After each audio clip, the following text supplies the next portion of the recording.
back of the car and I tell her to go. She when she lands, she better get back. She back on the road. She know how I get when I get in that mode. Ain't buying no clothes. Only do shows and make me some songs. Make sure that other come and get sold. We point these scribbles cause we play with phones. We play with our money and not what I know. I used to go to the west to get lost. I just came back from the west with a trophy. I'm on some mode. She said she missing and sending emojis. No time to keep it on my waist in motion. Can't say I miss you, I don't got emotions. I'm on that bet when I step on the floor. I'm on that being no broken the dose. I'm on that bet when I still at the shows. Ain't going broke, I'm just back on my old. Don't take me back, don't know how to cope it. I know one thing, I'm never gonna be over. If you tell her what was said, you was rolling. Got a new Corvette like you stole it. Brand new car is noisy. Come through and it's roaring. You ain't gotta worry, don't care about your boyfriend. See me ain't get nervous, I damn near did it perfect. Work hard and determined, it's safe to say I earned it. None of you guys be like me. Matter of fact, none of you guys be like me. Post my clip up daily just so they can see. Turn me on some moves on my haters can hear. Brand new car is noisy. Come through and it's roaring. You ain't gotta worry, don't care about your boyfriend. See me ain't get nervous, I damn near did it perfect. Work hard and determined, it's safe to say I earned it. None of you guys be like me. Matter of fact, none of you guys be like me. Post my clip up daily just so they can see. Turn me on some moves on my haters can hear.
Heck no, Danny. Come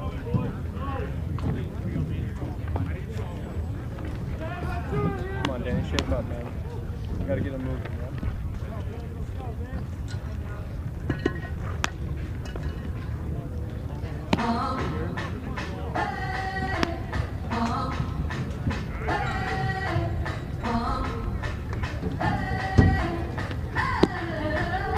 Ladies and gentlemen, joining us around the globe here at the Chandler-Gilbert Sports Network broadcast. I'm Adam Perry, joined today with my trusty battery mate Andrew Fury. And today, the Chandler-Gilbert Coyotes take on the Glendale Gauchos with their backs against the wall here at the Chandler-Gilbert baseball field. And on the bump today for the Coyotes, it's Trayson Peters. Behind the dish, Eric Anderson. Over at first base, Dante Turgeon. Second base, Jamison Armstrong. Shortstop, Camden Plew. Third base, Ethan Hatch. And the first pitch of this contest is in there for strike one. Beautiful pitch by Trayson Peters and Andrew Fury. How we doing today? Dude, I'm doing great, bro. How exciting is this, you know? Oh, man. It's a great series we got here. Glendale's hot, you know? Yeah. Coyotes, we're not scared of nothing. Ain't scared, man. Ain't scared of nothing. And it's great that we got Trayson Peters on the mound. He's been electric in his last couple of outings. Yeah.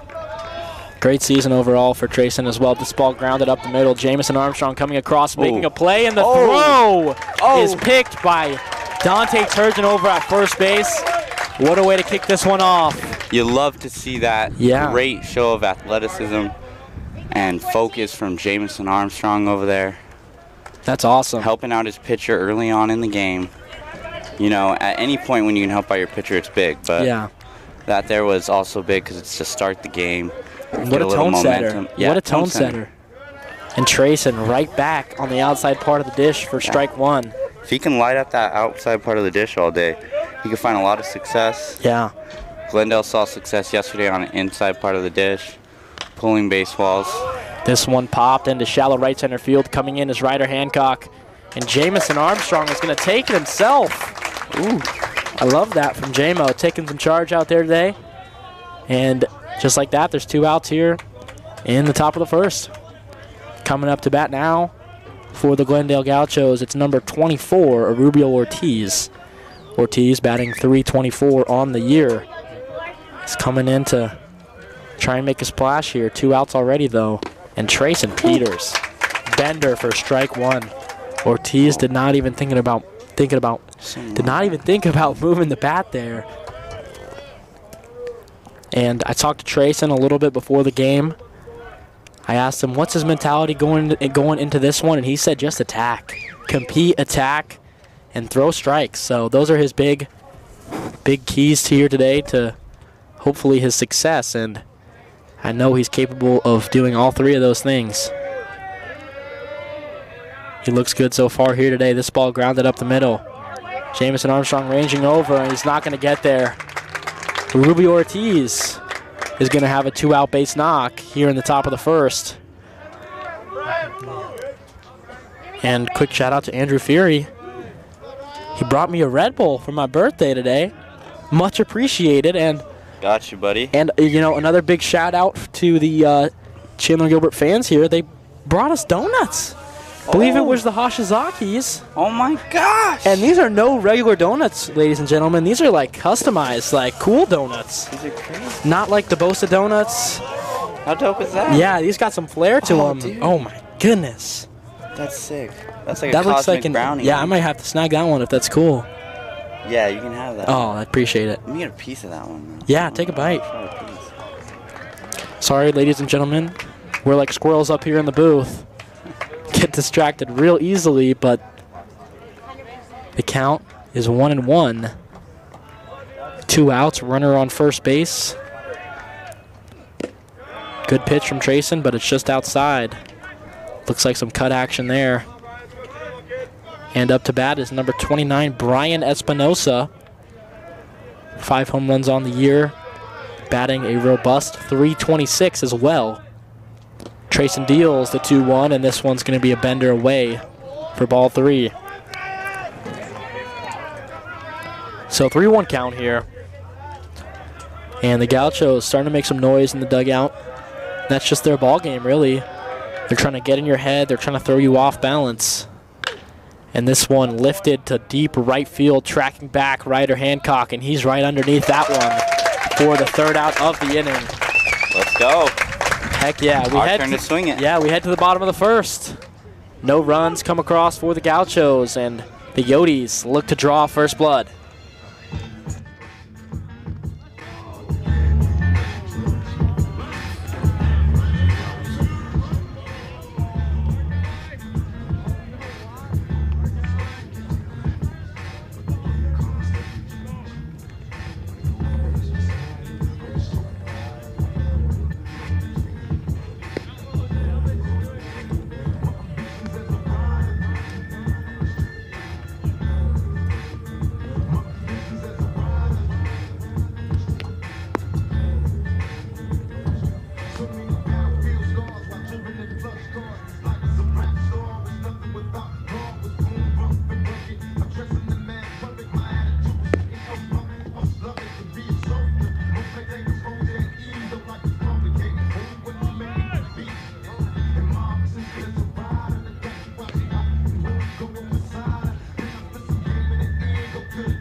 And here we go. Back to action. Bottom of the 1st inning. Leading off for the Chandler-Gilbert Coyotes, it's Ben Hoshizaki. Hosh. Any way you spin it. This kid's a threat at the plate, and he's a great leadoff batter. He takes strike 1 right there. And on the bump for the Glendale Gauchos in the start today, it's number 23, Jose Velasquez. He deals the 0-1. This one is going to 2-seam just too far out. That'll be ball 1. So we go to a 1-1 count. Behind the dish, Jose Romero. He's been solid so far in this series. This ball grounded over to the shortstop. And it's going to be an E6 on the ground ball.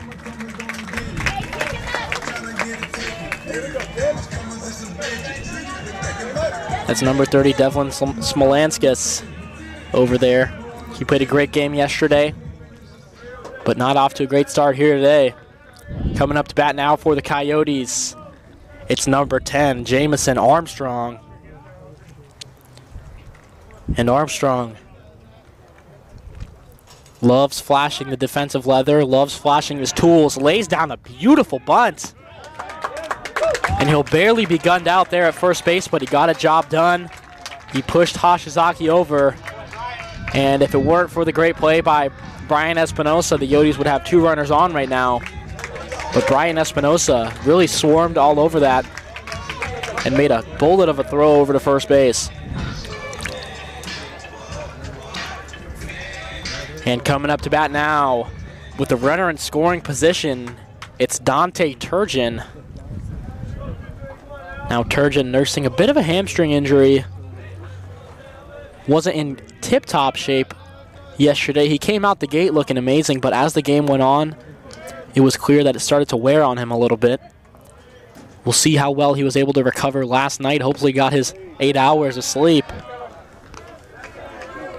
And he's going to take ball 1 right there on the breaker from Velasquez.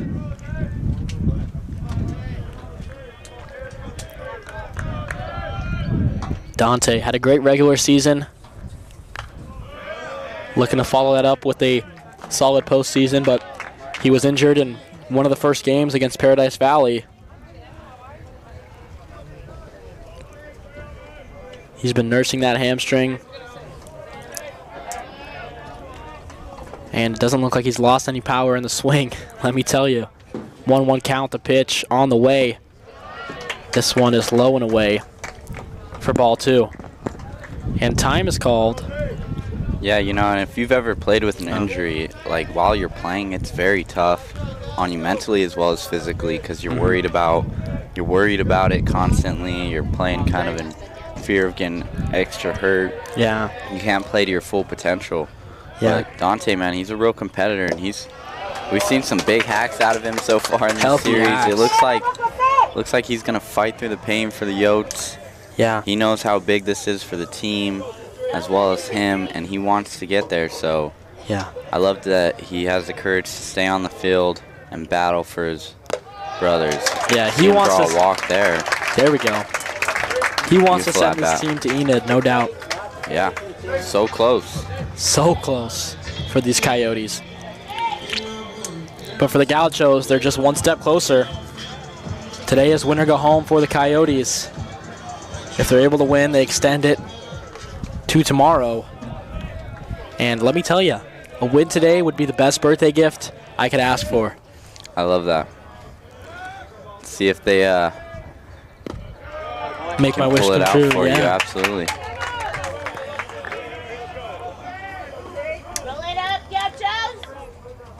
Time is called. Looks like someone's got to go back in the dugout for the Coyotes.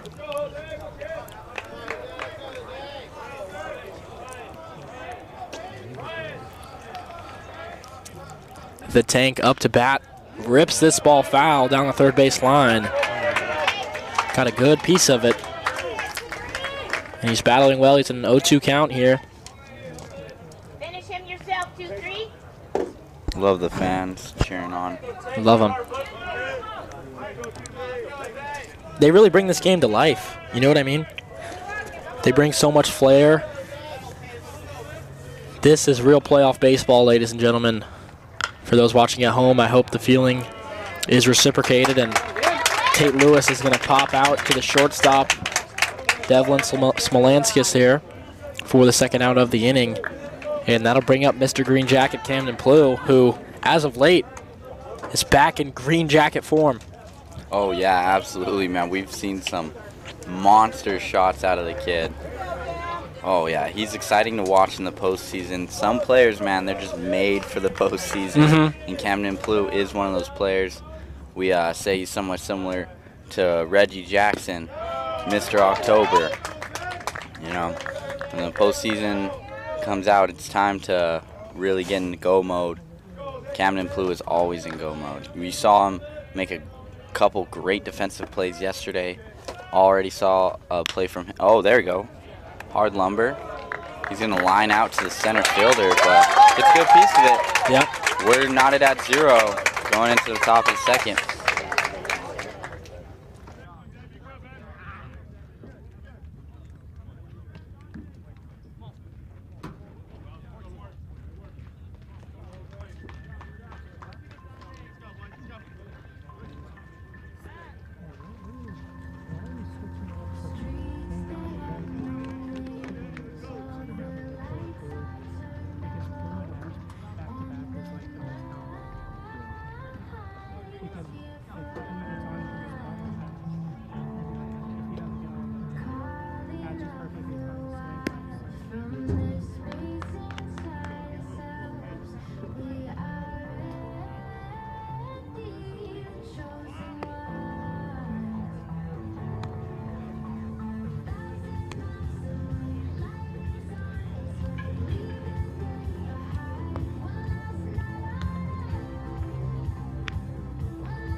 And back to work we go, and a huge, huge shout out to the Turgeon family. Wow. They just got us gift baskets, man. That's so sweet, That's bro. big time. There's no. Are you kidding me? I love that. They got us. Baseball socks. I love all fans, bro. Nerds. All of our fans are so sweet, bro. Baseball. Like, I mean, they got us seeds, peanuts. They got the nerds, bro. Gatorades. Hey, they heard about the nerds. They heard. Beef jerky sticks. Oh, socks, bro. I cannot believe this right Hey, now. what kind of pair of socks you get? Let me see I got. the socks. Look at these. Hey, those are fire too. Okay. Hey. Blue is my favorite color too. Yeah, I got black, Oh bro. my That's gosh. sick. So, apologies so for those cool, watching bro. at home while we nerd out for a minute, but wow, that is just so awesome. So appreciative. We are so appreciative of all of you guys, everyone that tunes into the broadcast, show support in the chat. It means the world to us, and Yeah, so glad that you guys can get to watch the game. Yeah. Even if you're miles and miles away, that's what's actually like really important to us, is that your kids are getting to be watched by you. You guys put so much time and effort into their future, you know, and it's just great that you guys get to watch the fruits of your labor, like on the field. And Trey deals the 1-2. Yeah, well, we've been geeking out up here. Trey has been pitching phenomenal. Trey started out the count with 2 strikes, and the batter's been pesky. And he lifts a single over Camden Blue's head for the Gauchos. That's number 11, Matthew Cammons. Cammons was out in right field yesterday. Made a handful of plays, and I mean, really all of the defenders yesterday for the Gauchos showed up. And that's what they had to do if they wanted to beat the Coyotes, man. They had to all show up. They had to play as a team. It was a good game, man. Amazing the game. Coyotes had the lead, Yeah. and then boom, And it's Preston gone. Lucas is going to ground this one over to first base. Oh, great backup. Great backup from Jamison Armstrong there. Yep. So that ball rolled between the legs of Turgeon, and behind him was Jay Money to prevent the runner from moving over to third. That's the way to pick up your teammate. Yeah, that's how you finish do the it. Play. That's how you do it. That's a very important, crucial moment. So now Trey's got an out. No. No, but he did prevent the run from going to third base, though. Oh, this camera's all blocking the umpire. I didn't see it. So Yeah, that was important. That's true. up to bat, number 30, Devlin Smolensk, he squares bunt on the 0-0 pitch, fouls it off. And Trey Peters is in a little bit of trouble here. No outs, runners on first and second. Not the ideal way to start off an inning with the first 2 runners reaching safely. But I mean, for Trey Peters, talk to him before the game and just compete. He's going to back pick to second here. To no avail. And he looks to go back to work now on Devlin Smolenskis.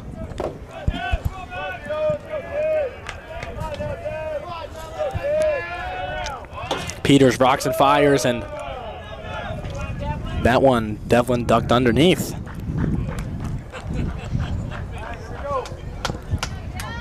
Anderson gonna have a quick conversation now with Peters.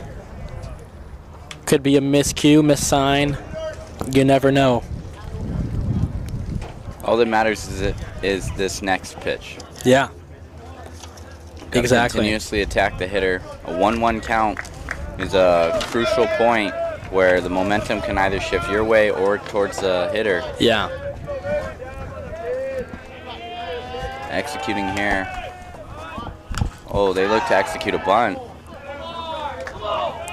That's going to be foul. So the count's now 1-2. So a good bunt attempt from Smolenskis. But now he's got 2 strikes on him. So there won't be another bunt, most likely.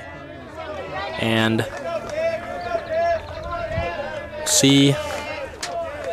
we'll see what Trey can do. 1-2 count.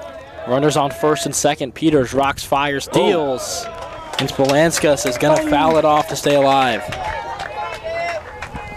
I love the competing on both sides. Yeah. Trey wants it.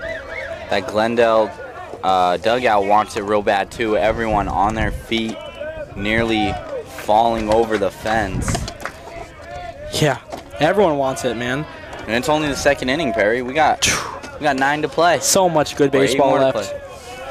So much very good baseball left to play here, ladies and gentlemen. Oh, Trey Peters gets the K. Good stop by Eric.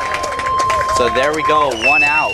A K in that situation is pivotal because now you're a double play away from getting out of the inning. Yep, the double play to end the inning is in effect for Trey Peters.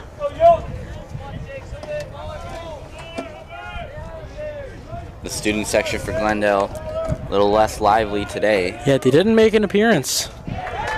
Yesterday was a little intense at times Craziness. from both sides.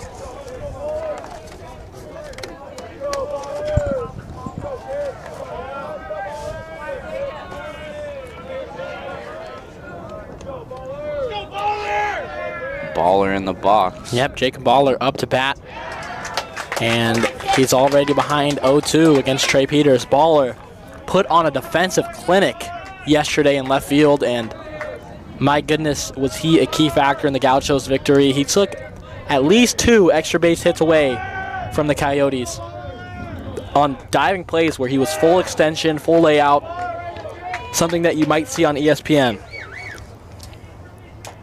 Yeah, no, those were big moments, especially that in that last inning. Getting that first runner on could have been huge for the Coyotes. Yet Jacob Baller stole all momentum away. Shut the door, metaphorically.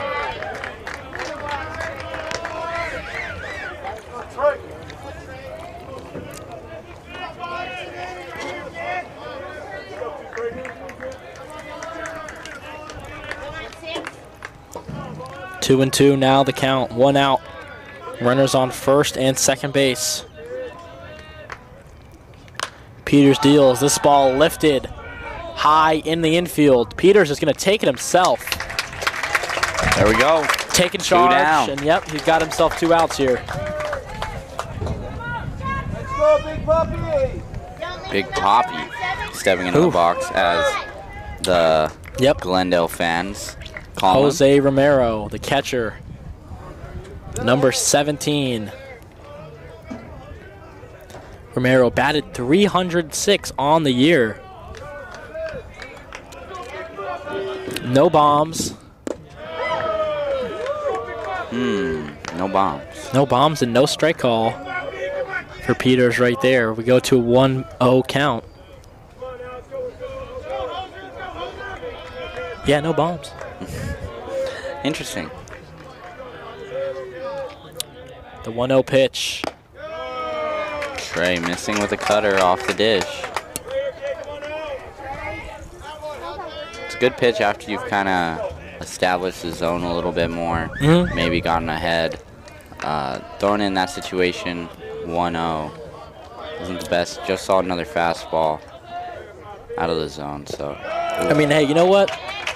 I don't mind that from Trey because it's been working for him so far here today, and just shows that he has supreme confidence in all his pitches and all his arsenal. Yeah. Just a matter of executing at this point. 3-0 the count. Yep.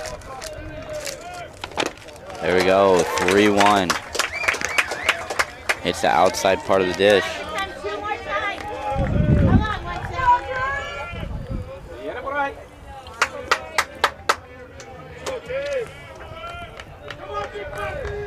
Trey with a chance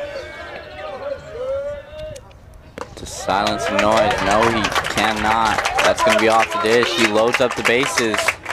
They're full in the second. Trey now faces Andrew for Glendale. Yep, number 8, Andrew Biddle. The speed demon leads the conference in stolen bases with 43. Unable to rack any stolen bases up yesterday, but for what it's worth, the kid is also batting .346 on the year. Oh, wow. Yeah. Impressive. High contact hitter, and he's got a home run as well. You know, the Coyote catchers have done a phenomenal job of stopping the run game this year. Keegan and Eric doing a good job of that. So makes sense why Biddle's not necessarily trying to challenge their arm as much. If the pitchers do their job on the mound and they're quick to the plate, it's almost a guaranteed out for the Coyotes. Yep.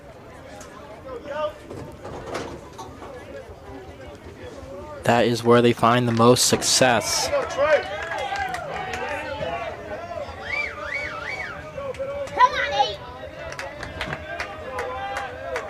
Trey Peters.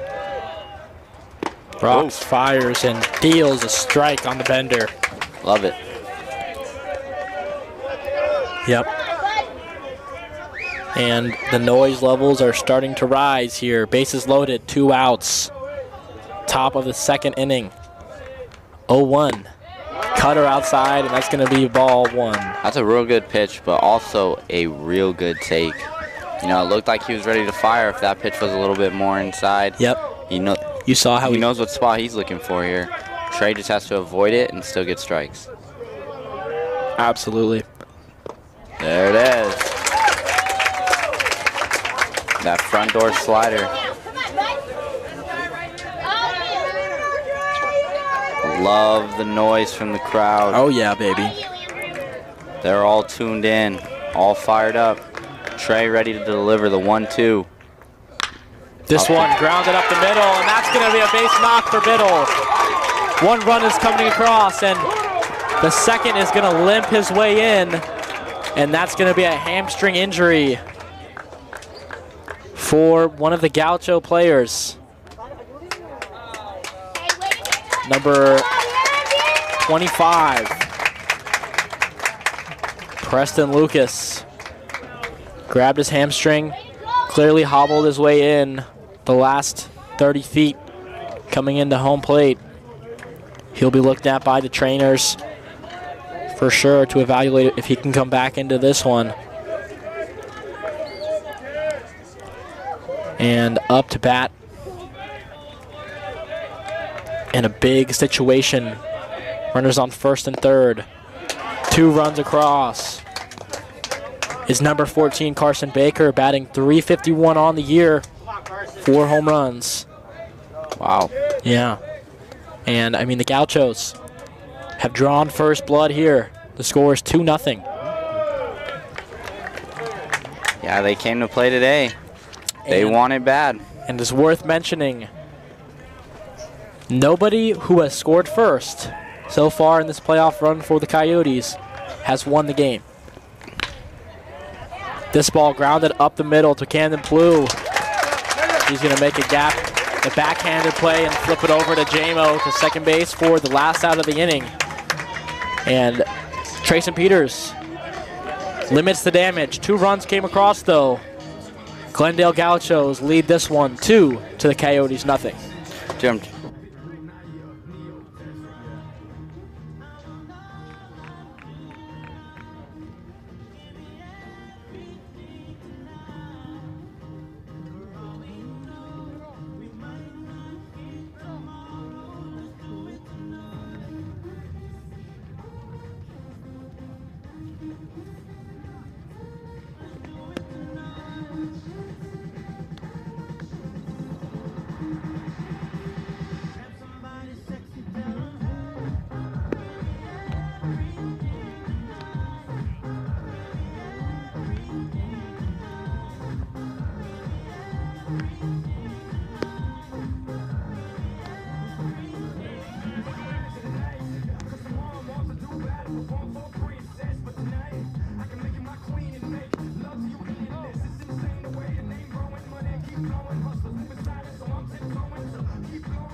And here we go, back to action. Leading off for the Coyotes here, it's Ryder Hancock, the Canadian phenom. facing off against Jose Vasquez, and the 0-0 is going to be a ball high. Good start to the at-bat for Ryder.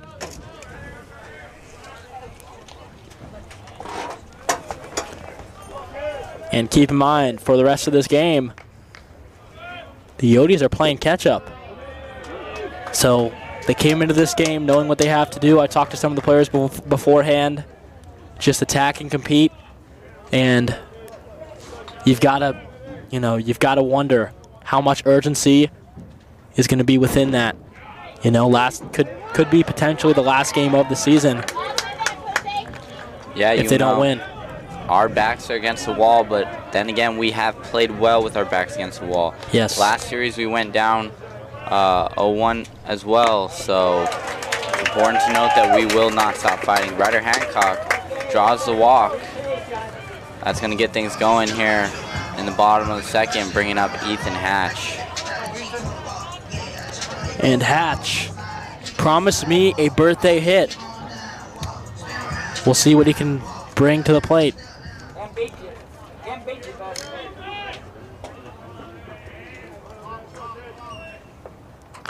Ooh, healthy hack from Hatch on the 0-0 bender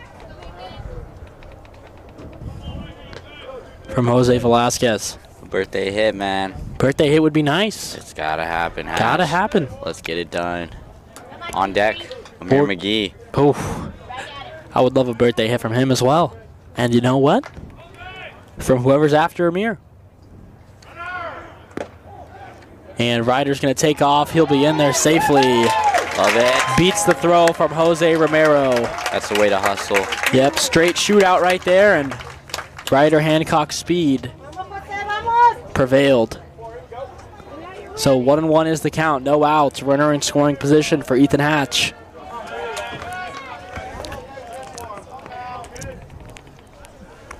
He's seeing Velasquez well so far. Hasn't been fooled. The 1-1 fools him. Change up on the outside part of the dish. No way you just set that up like that, bro. Not intentional, man. Of course I don't want to see Hatch, bro. He's got to take back his happy birthday wish.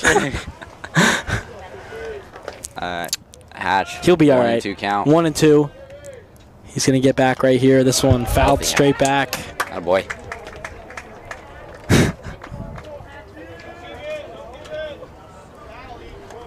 Coach Campbell in the dugout saying, don't give in. That's saying, do not leave your approach. You know, stick with the plan. Yep. Gotta trust the process. This one flared to the right side, and that's gonna drop for a base hit. Oh, baby. Ethan Hatch getting it done. delivers the birthday hit and pushes Ryder Hancock over to third base. Gotta love to see that. Now, tell him who this guy is. I mean, does he need an introduction at this point? It's Amir McGee, ladies and gentlemen. Number 18. He's had two of the most monstrous home runs, and I'll tell you why this year. The one he hit to left field was by far the farthest home run 500 of the feet? year. 600 feet, maybe? Yep. And then he hit one To the deepest part of the field. Opposite field. Oppo. So, Bomb. Let's see Nuke. what he's got in store for us today. He's going to take the first pitch for a strike. Yep. On deck, Eric Anderson. The Coyotes have a runner in scoring position. They're trailing by 2. No outs here in the second. And a pickoff attempt. No dice on the pickoff attempt. Yeah. Of course.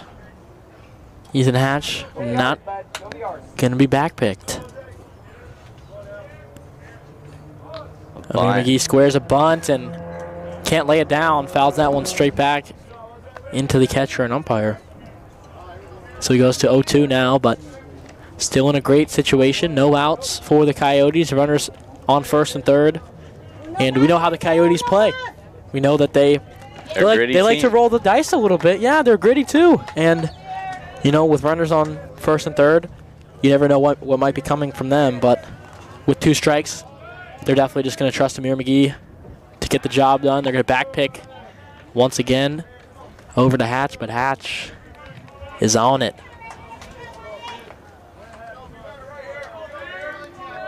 Count still 0-2. Velasquez deals. Amir McGee swings right through. A good change up on the outside part of the plate for Velasquez, and that's the same pitch that he fooled Ethan Hatch with last at bat. Yeah, that's a position where Velasquez needed to get a job done, and he was able to execute his pitches perfectly. That's a tough at bat for Amir when a pitcher is that dialed and actually executing his pitches. So Velasquez, with his back against the wall, we see some fight. Yep. And looks like the Gauchos are playing no games whatsoever. The bullpen is already hot. Wow. I know. Well, I mean, in their head, it looks like they might just be going for broke here today. I also hear that their bullpen is kind of, yeah, like you said, burnt. Burn all the arms. Why not? If they're going to go for broke today, go for broke. Absolutely. Ethan Hatch. I don't know if the Coyotes are thinking about maybe making a play with him, trying to advance and get him in a scoring position. Hit and run might be possibly in order. Velasquez misses outside. 2-0 the count now to Eric Anderson. This is a hitter's count. You got to be locked in on this pitch. If it's not exactly the way you like it, you take. Yep. A chance for Anderson to maybe bowl this one up a little bit. Bring the Coyotes within a run. If he can get a base knock. Ryder Hancock sitting on third base. Ethan Hatch on first. Good leave. And they try a little something sneaky. Jose Romero tries to back pick Ryder Hancock over at third base, but it almost worked, but Ryder Hancock is too quick for that. That looked like almost like a no-look throw. Very impressive. Very impressive. Ryder almost fooled. Luckily, he was not. Ooh. 3-1 the count now. 3-1, and yep. A good leave from Eric. If you don't like it, yep, absolutely. Take it. Now, try to make Velasquez make a mistake. 3-0. If you're swinging, you better be hitting it and hitting it hard. It's got to be your pitch. 3-2. Hatch with a bag. And what? The umpires interjected themselves into the game once again. This is crazy. This is... So I don't even know what happened, but somehow the inning is ended. There was one out, and they're going to send Hatch back to first, which... You got to tell us what happened. And a double play, maybe? Because there's no way that could have been a double play there. I didn't even see the ball get thrown around, really. No, there was no... So what they're trying to say is that Eric Anderson stepped in front of the catcher when he was trying to throw down to second, but there was no the catcher never threw. So if the catcher doesn't throw, there cannot be an out called. And there we go. Looks like justice. Kind of justice. I mean, they're still going to call Eric Anderson out and move Hatch back to first, but that's just one of those unfortunate scenarios where Eric Anderson's swing took him in front of the home plate. He lost his balance forward, taking a hack, and unfortunately that will bite him there. So first and third, 2 outs now, and Velasquez misses outside with the two-seamer. Ben Hashizaki up to bat.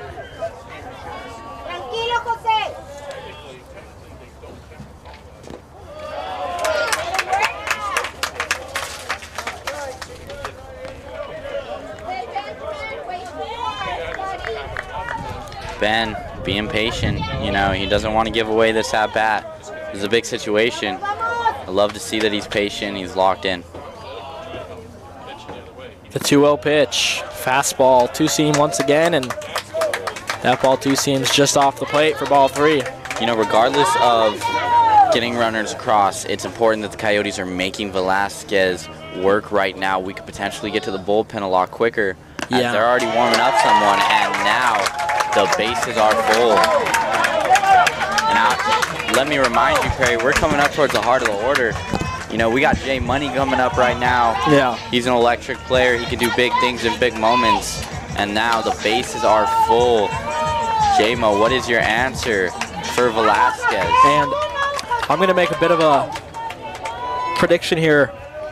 If Armstrong gets on any way, shape, or form, I have a feeling that they might go to the pen early right here. So bases juice, 2 outs. J Money. 0-1 is the count on J Money, and Romero tries to back pick Ryder over at third once again, but not going to fool him this time.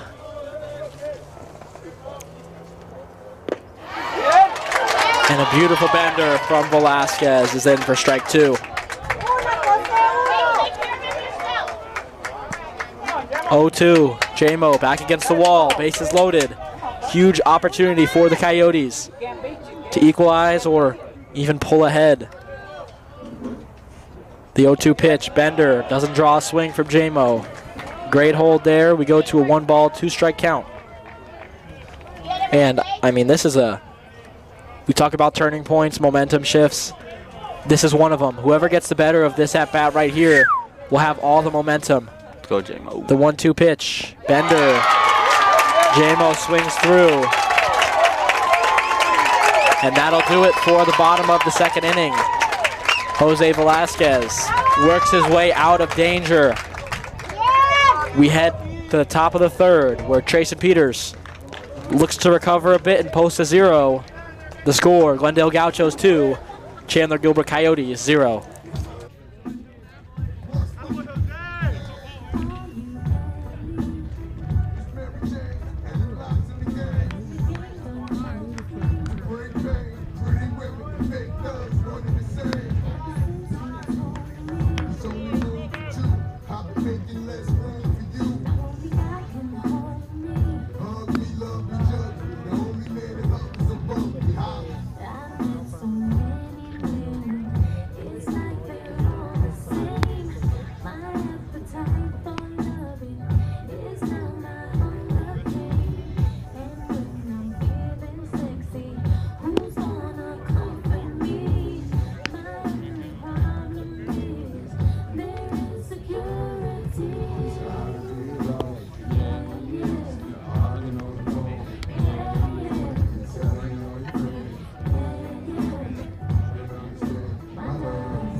And here we go, back to action.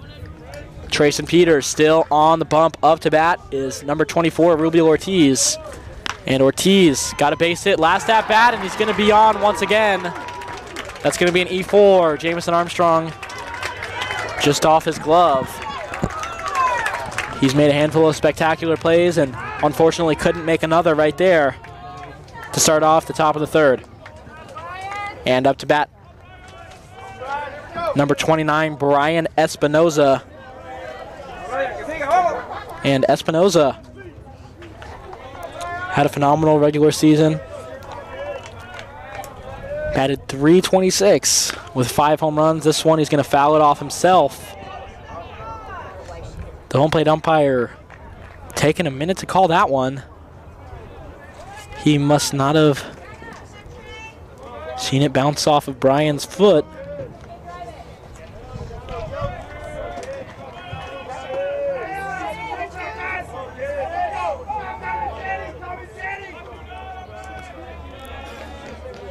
.01 is the count. Peters deals. Wonderful bender on the outside part of the dish for strike 2.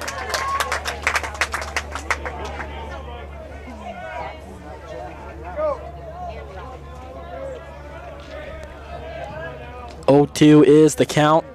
No outs, runner on first base. The 0-2, a bender that Eric Anderson is able to keep in front. And that ball bounced in front of the Beautiful lefty batter's show box. of defense from Eric Anderson. Trying to keep this game as close as possible for as long as he can. That was a great backhanded pick. Yeah. Phenomenal. Keeping the double play in order was important, but Trey is just going to have to throw to first as he bobbles the ball that was hit right back to him. Yeah, that ball was scorched, so no harm, no foul for Trey Peters right there. He records the first out of the inning, helps himself out, but Rubio Ortiz will move over to second base. And up to bat now, it's number 11, Matthew Cammons. And out in left field today for the Coyotes is Amir McGee. Center field, Ben Hoshizaki. And in right field, another Canadian, it's Ryder Hancock. Yes, sir. Canada's finest. The Canadian battery mates out in center and right field today. That's a great combination. I've loved watching them all year out there. And, you know, hey, Chandler-Gilbert, we appreciate all the Canadians that we can get. Yep. They're all class people, wonderful teammates. They show hospitality like no other. Yep. And talk about the hospitality right now of Trey Peters. He's welcoming Matthew Cammons into this at-bat by putting 2 strikes on him already. 0-2 is the count, 1 out. Runner on second base. The pitch. Bender. And Cammons swings right through. And Mama Perry walking up into the booth right now. Yeah. Bringing us some more pizza. Whoa. Yeah. Dude. Clutching up big time. That is so sick. We have so much food up in here. Wow. Today we could should tell some of us. we could probably feed half of Gilbert. That is great. Thank you. How's it going? Trey Peters delivers a strike. And in case you tuned in late, it is Adam Perry's birthday today. 19, baby. Yes, sir. 19 wonderful years. 19. And I wouldn't rather be anywhere else than at a Chandler-Gilbert Coyotes playoff baseball game right now. Let's go. Coyotes with their back against the wall. Yep. Is this AJ in the box? This is number 23.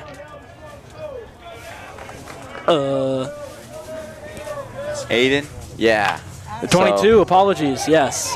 Aiden Steele-Nash, ground ball over to Plu. And the throw is going to pull Turgeon off the bag. Close play. Aiden's going to get on. I've hung out with Aiden twice before, so that was a familiar face. He gets something done in this game. I'm sure he plays outfield. Now, Trey Peters has 2 outs, a man on first and third. Can he get the job done? He's continuously pitching to contact. Last batter kind of squeaked on, so now he's trying to make a statement here. He's going to miss low and inside. Eric Anderson keeps it in front. Hey, you guys want some pizza? Or donuts. We have pizza and donuts up here. And now some of the fans, the hospitality of Adam Perry as well. He's going to give away some of the pizza and donuts that we have in the booth. Ladies and gentlemen, we have a grip. Are you guys supporting Chandler-Gilbert today? Oh, these are not Chandler-Gilbert fans. So that's great. So some of the fans getting some pizza, as well as great entertainment, courtesy of the Coyotes and Glendale Gauchos playing today. The series has been exciting, as well as many others. It could be all over for the Coyotes today. They're going to do it. And Trey Peters steps off. Camden Plu now has the ball in a rundown situation. Throws towards the plate. Eric Anderson's going to apply the tag. We got it out, ladies and gentlemen. Yeah, baby. Glendale Gauchos trying to get fancy, but they cannot get the job done. As the Coyotes remain focused. Trey Peters stayed calm as he stepped off the bag. Yeah, baby. Camden Plu delivered a dart to Eric Anderson, who did everything in his power to make sure that tag was applied. Ladies and gentlemen, we go into the bottom of the third. Coyotes trailing 2.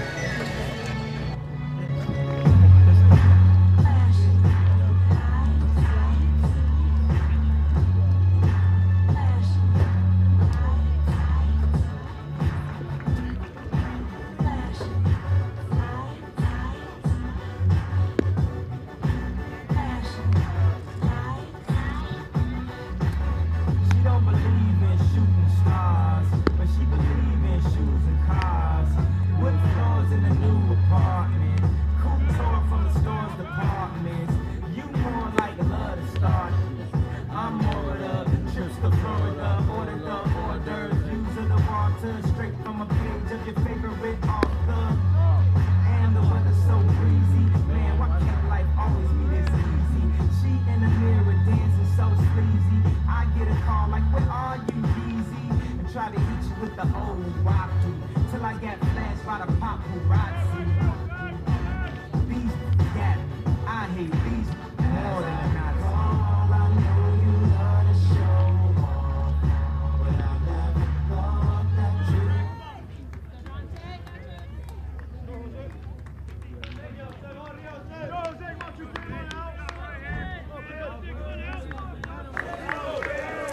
And here we go, back to work in the bottom of the third. Leading off for the Coyotes is number 13, Dante Turgeon.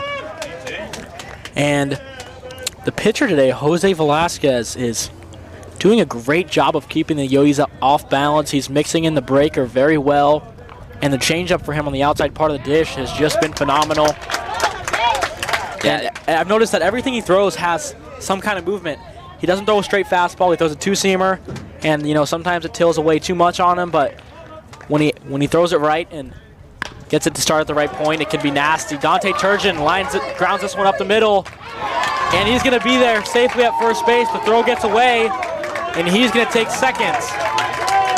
So Dante Turgeon kicks things off right here for the Coyotes in the bottom of the third.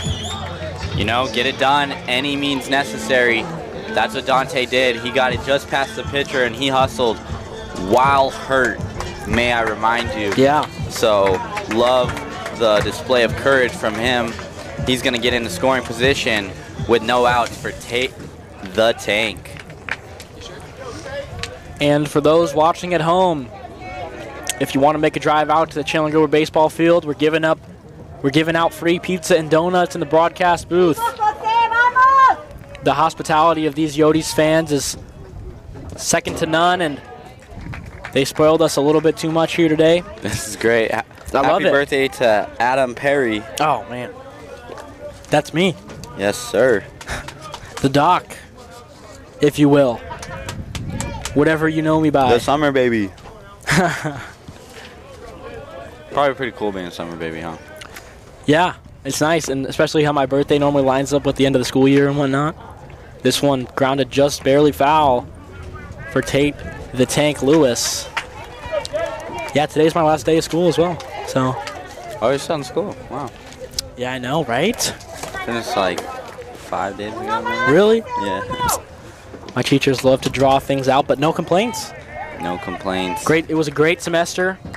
Had a lot of fun in all my classes. I love it here at Chandler-Gilbert. Outstanding environment, great people everywhere. And, I mean, this team has just become my family, and that is a balk, ladies and gentlemen. You cannot do that. Yet it was done. And no balk nothing was happened. called. So, Wow. given the fact that there's no protest from Waddy. John Watson, I'm going to assume that I was wrong there. I didn't think you could do that. I didn't know that you could just not throw it to a base and just throw it to a player on a pickoff move, but I don't know. And Tate Lewis will go down swinging for the first out of the inning. Up to bat next, it's Camden Plu. Mr. Green Jacket, number 3. And he's got himself a runner in scoring position. Camden Plu, man, he's hot when it matters. Yeah. And here he is with 1 out, runner in scoring position. Key moment for the Coyotes to possibly chip away. And there is a shot to left field. So it was hit so hard that Dante Turgeon's not going to be able to score on it. But Captain Blue moving the chains in the order. He's going to get a base hit and be at first base. Wow, he hit that ball really hard. Scorched it through the 5-6 hole.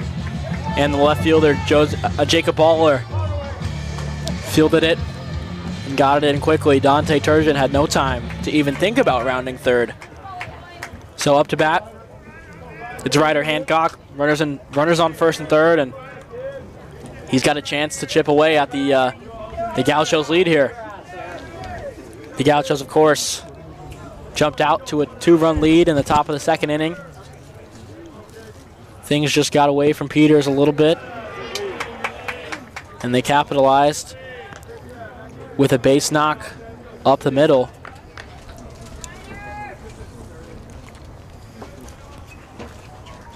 Ryder Hancock in the box, 1-0 count, and Velasquez is going to pick back to first. And Ken Blue is in safely. Had a quick chat with Coach Pankanier. Dave, great guy, before the game. And great guy. You know, we just chatted a little bit about how it is only the field umpire that has the timer for pitch count and batter count, you know, with the whole new delay of game thing that happened to Porter Pittman. And Porter must be set in the box 10 seconds. That's all the time that's allotted for him in between pitches. He's only got 10 seconds, and Porter sometimes steps out, takes a moment before he gets back in the box. But Pankanier was telling me how he's encouraging the guys to keep the back foot in the box and just open out the front foot to get the signs from Coach. And Ryder Hancock has worked himself into a great at-bat. Camden Blue just took off a moment ago, and no throw down from Jose Romero. And Ryder Hancock's going to take a 3-0 curveball for a strike, of course. That is not the pitch you're going to be swinging at 3-0. So 3-1 is the count. He's going to take another right down the heart. Absolutely spotting up the curveballs is Velasquez. 1 out, crucial at bat. Oh! Ryder Hancock! Towards the track. Oh my goodness. It's going to be caught at the track. He put a hurt into that ball. Dante Turgeon scores on the play. Wow. Wow. So the launch angle on that was giving all signs of a home run, but Ryder Hancock just didn't catch it clean on the barrel. But my goodness, that looked like a bomb.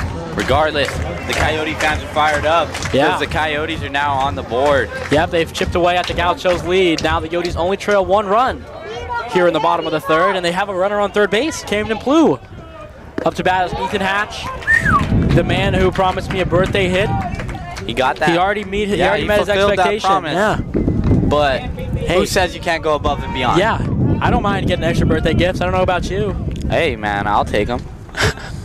I basically got some today for your birthday too. It's really dope. Great really day. Dope. Want to know what would make the day better? A Coyote W. A Coyote win. Yeah. Sit him down, Jose. Come on, Gauchos, make the play. So 0-2 is the count. 2 outs.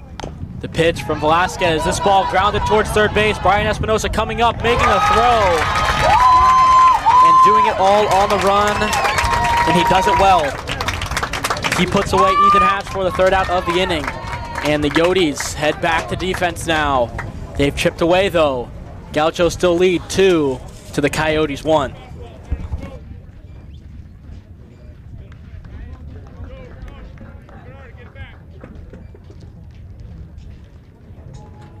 Yeah, this album is dedicated to all the teachers that told me I never enough. What's up? For all the people that lived above the building that I was hustling when they called the police on me when I was trying to make some money to feed my daughter. I'm still on my people in the struggle, you know what I'm saying? So it was all a dream. I used to read Word Up magazine. Something better and heavy D up in the limousine. Hanging pictures on my wall. Every Saturday, rap attack, Mr. Magic Molly Mall. I let my tape rock till my tape pop. Smoking weed and bamboo, sipping on private stock. Way back when I had the red and black lumberjack with the hat to match. Remember rapping Duke, the hard, you never thought that hip hop would take it this far. Now I'm in the limelight cause I rhyme tight. Time to get paid, blow up like the world train. Who I'm sinner, the opposite of a winner. Remember when I used to eat sardines for dinner? Mr. Raw G, Brucey Beach, chicken free. Funk master, flex like fuck star skis. I'm blowing up like you thought I would. Go, kid.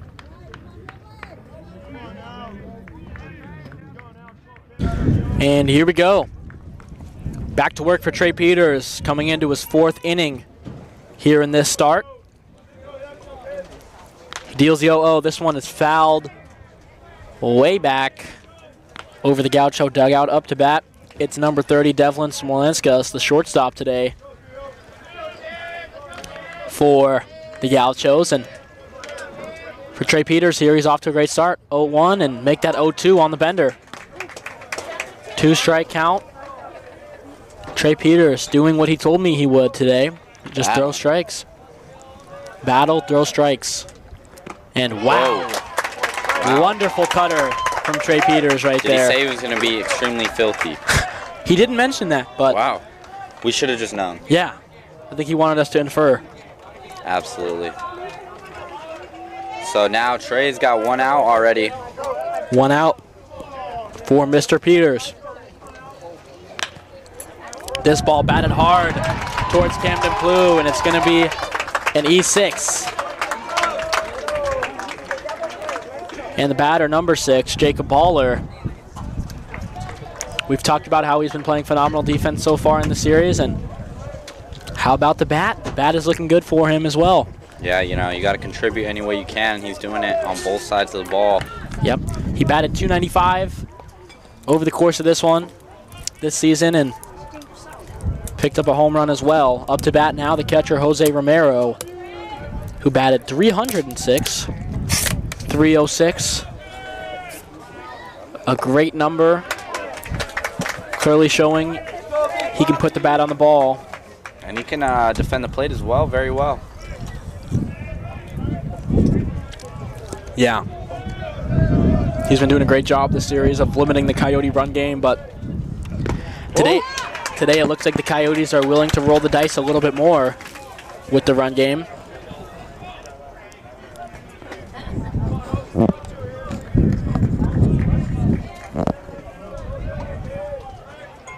And 0-2 is the count already. Trey Peters deals, gets the swing and miss, and strike him out, throw him out, ladies and gentlemen.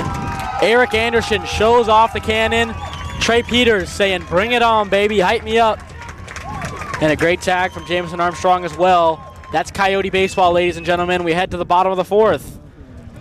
Easy inning for Trey Peters, and the Coyotes look to chip away once again. Gauchos lead 2 to the Coyotes 1.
and smash it, I'ma call it coffee. Paid it for it, I'm a high fight. Know your time, we just did dinner for 3 hours. Lying to me all night. Lying, being fight. And back to action, ladies and gentlemen. Leading off the Coyotes this inning, it's number 18, Amir McGee. He's in left field here today, and Amir, yet another one of the Coyotes who has really come alive during this postseason run, and no better time. He's been hitting the ball hard, even in his outs. He's driving balls to center field, deep to right field, so he's seeing the ball extremely well. He's swinging with conviction. And Velasquez deals a two-seamer, just low, full ball two right there. Good take from Amir. Good take, and that lands him in a really good count. Yeah, 2-0 is good count. You can really be selective. Yep, hitters count. And oh, that was the pitch that you wanted. Yeah. Amir just missed it. Yep. He took a very healthy hack. So now it's 2-1. 2-1 is the count. Jose Velasquez. Wheels and deals. Amir McGee grounds this ball over to shortstop, fielded cleanly by Devlin. The throw over is in time. And Amir McGee will be retired for the first out of the inning. And that'll bring up number 38, Eric Anderson. And Eric, unfortunately, his last time up was called out for obstruction, I believe. I didn't see that at all, but the umpire was very convinced that that is what happened. Yep. So produced an out, and Hatch had to return to first base. Yep. Kind of was a little bit of a momentum shifter in that inning. Yeah, definitely an energy drainer for the Coyotes, unfortunately. But Eric Anderson looks to get that all back right here. You know, he kind of did with that defensive play last inning. Yeah, and oh, wow. Good piece of lumber. Gets the job done. Eric Anderson. Wow, he hit that ball hard. The shortstop unable to take care of it. Yeah, grounded that one hard off the one hop to Devlin's Melanskas over at shortstop, and Devlin had to olay it. And unfortunately, it wasn't Cinco de Mayo. Absolutely not. So no Olay is going to play here today. Give me some. Yeah. Oh, yeah, I got you. So Ben Hashizaki, his mom, and bringing us donuts today. Huge. That was fantastic. Those donuts were so good. Phenomenal. There was like cosmic brownie. There was like mudworm. Dude, it was just you guys wouldn't ridiculous. believe how dope these donuts were. So now Hosh looking to bring us a treat with his playing. Hopefully he gets an RBI. That would be the best treat here. Absolutely. You said you wanted Coyote win today, and Hosh has the potential to do that. There's speed all around on the base paths right now, so a ball to the wall in the gap could be dangerous. Hosh fouls one off down the first base line.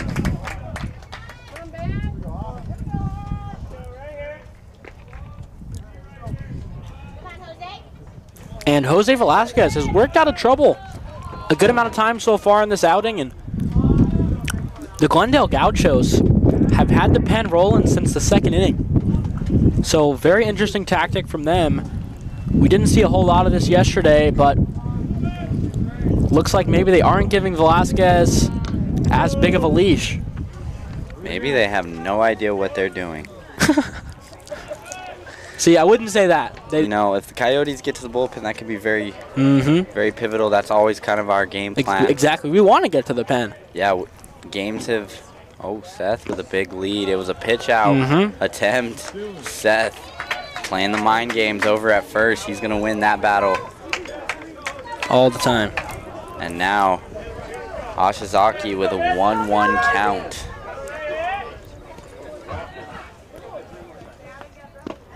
Takes a hack and comes up empty. And Jose Velasquez didn't have the greatest regular season stint. He posted a 6.70 ERA through 45 2/3 innings pitched. And he had a good number of strikeouts, not too many walks. He just gave up a good amount of hits, unfortunately. You know, sometimes that means you're getting in the zone, establishing the zone, but maybe velo's just not there yet entirely. Yeah, could be a lot of things, but for Velasquez, this one lined deep to center field. Tracking back is Andrew Biddle. He makes the grab, and Seth Moore will return to first base. Up to bat now, it's Jamison Armstrong, number 10. So Hosh really drove that ball deep, got all of it almost. Put a little scare into the Glendale Gauchos fans here at the Coyote baseball field. Seth Moore getting antsy over there at first. Velasquez picks over. You know, Perry, I'm not a fan of trailing in ball games, and I'm sure the Coyotes aren't either, but Velasquez is really kind of getting the job done. He's being patient on the mound. He's minimizing the run game as well as throwing strikes. Exactly. He's making it to where his defense can do some work and back him up, putting a lot of trust into his defense today. Yeah, what I would say what I would say Velasquez is doing best right now is controlling the game and playing at his own pace. He is on the bump, he has the baseball, and he's letting everyone know. He's picked over to first probably 15 times today, and I absolutely think that's the right thing for him to do. He knows how deadly the Coyote run game is, and the Coyotes have started to expand with that a little bit today. They have a stolen base, and he wants to shut that down as best as he can, because the more that you can limit runners in scoring position, the more that you can limit the danger of giving up runs. It's pretty simple stuff, but it's overlooked a lot by pitchers, and Jose Velasquez is playing the game very well right now. Velasquez is going to pick off again, and this time he will catch Seth Moore asleep over at first base. Seth Moore took a stutter step, maybe thought about stealing right there, but Jose Velasquez just picked over 4 times in a row, and that'll do it here in the bottom of the 4th. We head to the top of the 5th, where Trey Peters looks to continue his streak of dominance against the Gauchos. Gauchos still lead 2 to the Coyotes 1.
Now stepping into the box is Andrew Biddle. He's taking on Trey in the 5th inning. Trey giving up 2 runs, but it doesn't look like it's affected him too much. He continues to battle. Him and Eric Anderson on the same page. The last defensive inning they shared, Eric Anderson contributed to a strike him out, throw him out play. Last inning, the play ended with a pickoff situation. So pivotal moments are ending innings. Momentum shifts are constantly happening. And Trey Peters is looking to gather some momentum for his team as they trail late in the game. And this one, grounded up the middle. Yep, great effort from J-Mo. And, you know, Fury, as you mentioned, baseball is just such a game of momentum. And who can hold the momentum for longer, who can gain more momentum, and who can utilize the momentum better. And right now, I would say the momentum is a bit up in the air, but maybe leaning towards the Gauchos after that base knock. Up to bat now, it's number 14, Carson Baker, the batting average leader for the Gauchos, and what a fantastic season he had. This ball lifted foul towards the right side. It'll be out of play. And, you know, yeah, you mentioned Trey Peters. He gave up 2 runs, but appears unaffected, and that would match up with what he told me before the game. He said he's just going to come out and compete no matter what happens. Trey Peters just wants to compete here. I love that, and I love that you mentioned that because everyone really at home needs to know that this kid is a competitor. Just a dog. A Gonzaga commit. He started the season strong, and he maintained his caliber of play throughout the whole season. He kept us in games for extended periods of time, and he's doing that again today with the help of Eric Anderson, who has a great defensive stop behind the dish. Stopping the run game is his name.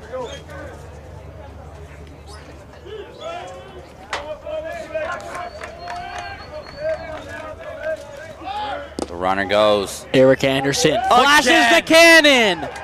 Wow. Oh, The ball got away from Jamison Armstrong right there. And, I mean, I got to be honest with you. That ball had beat him there. I have a feeling that the Gauchos are probably going to shut down the run game after that one because They are playing some risky baseball yeah, today. the first time it bit them, and right there it almost bit them again. I would be shocked if they rolled the dice with Eric Anderson another time in this game. I wouldn't, that's for sure.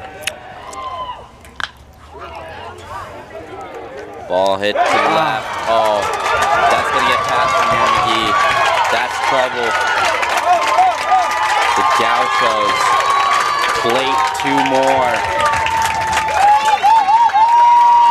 A momentum shift without a doubt. Coach Watson's going to come out and just talk to Trey Peters. Try to calm him down. Not allow anything to get to his head right now. Or sorry, they plated 1 on that play. The score now 3-1.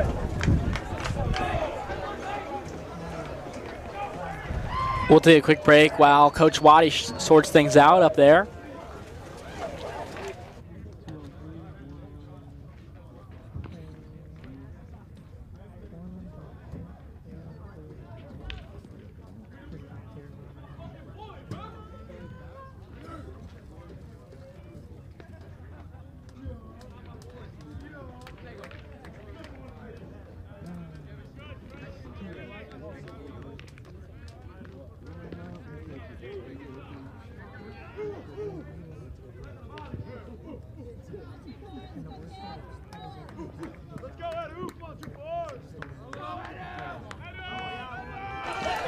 And back to work we go for Trayson Peters.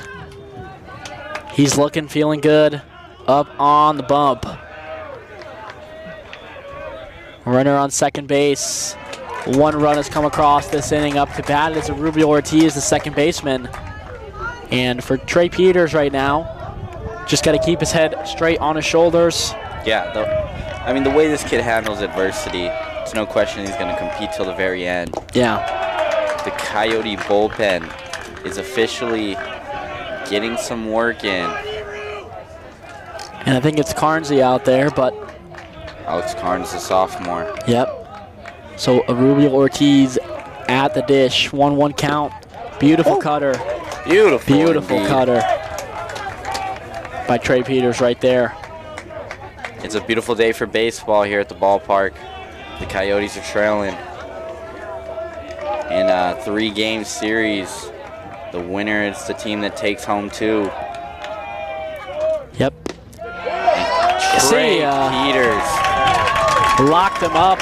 Wow, remember the name, man, because this kid in big moments will step up to the occasion. Yep. And a quick apology for those watching the broadcast at home. The center field camera a bit foggy here today. Yeah. There is no control over that. Yeah, there is no fog out there, and the camera is not underwater, although it may appear so. Yeah, very tough. Maybe we can zoom out. But Trey Peters, with that cutter on the outside part of the plate, has just been monstrous so far here today.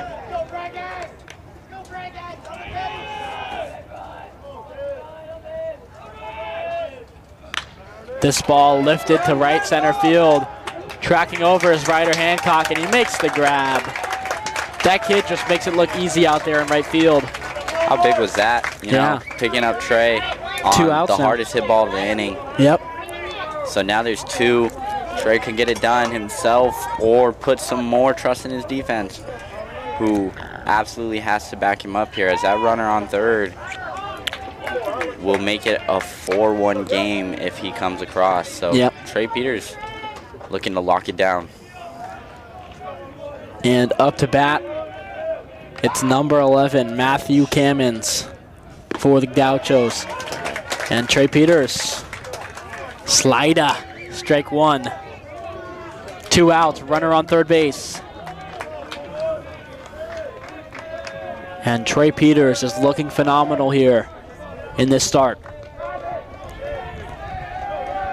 The 0-1 pitch on the way, swung at and missed. Good slider. Yep. He doubled up on it, showing his confidence. Threw it almost in the same spot as well. That one maybe a little bit more depth on it, but regardless, whenever you throw the same pitch twice in a row and it works, the possibilities of what comes next are endless. You could triple up, or you could throw something completely different in Trey Peters. Oh my goodness, Trey Peters, you're a dog. Gets the strikeout on the triple up. But the Gauchos pull ahead once more. The score, Gauchos 3, Coyotes 1, as we head into the bottom of the 5th.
Mama told me go and get it.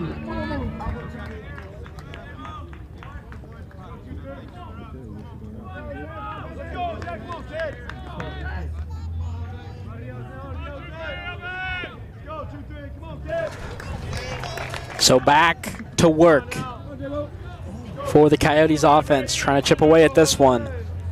2-run lead that they're chasing. And Jamison Armstrong gets things started with a kick.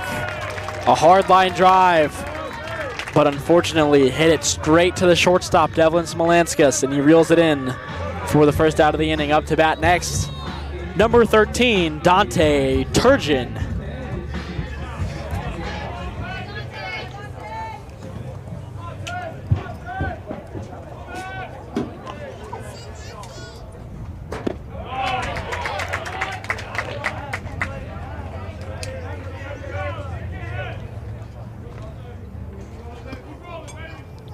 Dante Turgeon, you know, kind of quiet today at the plate, other than his first hit. You know, everyone consistently expects so much from him because he's got so much power to all fields. And once he figures out a pitcher, he can really do some damage. So this is his 3rd time facing Velasquez. Hopefully he's picked up on something, maybe a tendency, and you see there, he drives the ball to left center field. It's gonna be caught. Wow. So good piece of wood from Dante there. He's gonna tip his active center fielder as he runs in. That could have been extreme trouble for the Glendale Gauchos, but now it's Tate the Tank stepping in. He's a good backup to Dante Turgeon. Last night, Glendale walked Tate in a crucial moment. Walked Dante in a crucial moment to get the bases full. And then Tate Lewis hit a ball off the bottom of the right center field fence. So believe that this kid has power and believe that he sees the ball well. And now there's 2 outs and he has a chance to get something going for the Coyotes. It's important that they do so soon, as we're already halfway through this ball game. Tate Lewis takes a first pitch slider. It's going to be a not called a strike. Looked close, but Tate's eye is impeccable.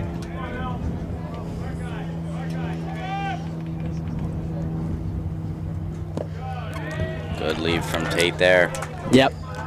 Velasquez pitching in some hot weather today. Yeah, very hot right now. It's 95 degrees, and Velasquez. For Arizona, that's actually not that bad. I know. Crazy. But no cloud cover today and no breeze as well. Ay. That 95 starts to cook you. Wow, good pitch. Yeah. From Velasquez. The count now 2-1. There's 2 outs. I like how Tate never shows you that he thinks you can get have a chance. And there Tate it is right Lewis. there. Wow. In any count, he knows what he's looking for. Yeah. And he can get the job done. He does it there with a base hit, sends it right back where it came from. Camden Plough, Mr. Green Jacket. Mr. Green Jacket. Follows him. He's stepping into the box now.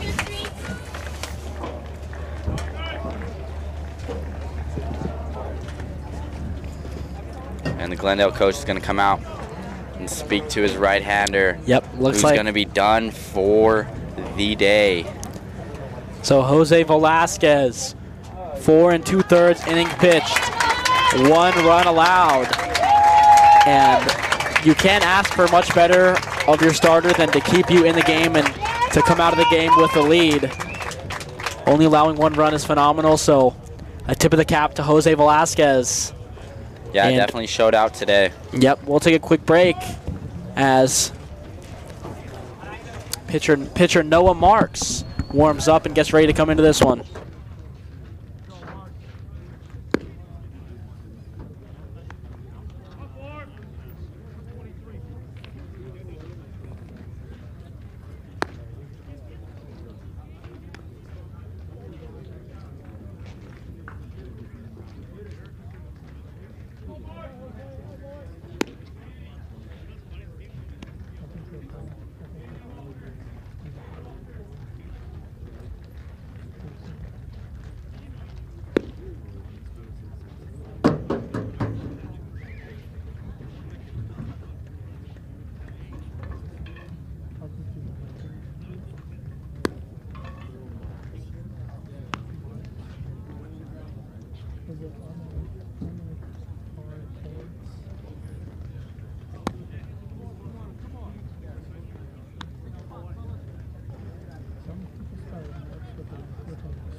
Here we go. Back to work. So coming into the game, number 4, Noah Marks. Posted a 3.76 ERA over the span of this season. 19 appearances and 38 1/3 innings pitched. Only 10 walks. Racked up 29 strikeouts. But he has allowed an unusual amount of pitches, an unusual amount of hits, 46 hits over that 38 1/3 inning span. But still posting a very phenomenal 3.76 ERA, and in this conference, that is pretty damn good. Yeah, and it may be a quick assumption, but I think why He's got a little bit straighter of a fastball rather than some of these other Glendale pitchers who you see two seams as well as cutters from. And that can pair well with a good off-speed pitch. So if he's pitching a little bit straighter than the rest of his teammates, coming in late in the game, the Coyotes could be able to figure that out, pick it up out the hand, and really start to get something going offensively. Yep, so Noah Marks, right-handed pitcher, facing off against Camden Plew, Mr. Green Jacket. 2 outs, runner on first base, and a 2-1 count. This one in for strike 2. And that is a pitch that I personally would not throw again. Especially to Mr. Green Jacket. Yep. Oh, he might have gotten away with it anyways. Yep, this one skied towards the right side, out of play in foul territory, but apologies, not out of play. Rather into the glove of first baseman Carson Baker. And just like that, the Gauchos make their way out of this inning, and we head to the top of the 6th. It's still Trey Peters atop the bump. Coyotes trail 3-1.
And here we go back to work in the top of the 6th. It's Trey Peters. This ball lined hard into center field. Ben Hashizaki will field it, but that'll be a leadoff base knock for Espinoza. Wow, Glendale continuously showing that they're not messing around. AJ recording his 2nd hit of the day off of Trey. Yeah, wow, that was a good piece of hitting. First pitch fastball driven right back up the middle. And now... Oh, did I get the name wrong on that? No, it's just AJ for short. Oh, okay. Yeah. Showing bunt. This getting ball, it down, oof. but foul. Yeah, you're right. That is Aiden the Steel Nash. AJ. Yeah. But up to bat now, it's number 30, the shortstop, Devlin Smolanskas. Smolanskas. I love it, man. They're challenging us with these last names. Yeah. I don't want easy last names. Perry taking everything as a challenge. Yeah. This man is Gotta be also better. a competitor. Always. Showing bunt once again, right back up the middle. Eric Anderson says to go to first. Yep. So Trey does so, and he gets the out. The runner's going to advance. There's now 1 out in the inning. So Smolanskas with a little sacrifice bunt to push the runner over. Up to bat now is number 6 for the Glendale Gauchos, Glendale. Jacob Baller. Glendale will play small ball if they have to. They're trying to add to their lead. They're trying to win. Absolutely. Point blank period. They move on with a win today. Yeah. Trey Peters is trying to put a stop to that. Yeah. And boy, is he competing, man. He's just balls competing. in the zone. He's making them beat him. They have a lead, and they're still forced to play small ball. That definitely makes a statement. Ground ball to Camden Blue. Fires over to first. That's going to be an out. So there's now 2 outs in this inning. The runner remains at second. Trey Peters is an out away from bringing up his offense. The catcher for Glendale stepping into the box. He's been phenomenal on both sides of the ball. And then out in the outfield today, we have Porter Pittman making an appearance in left field.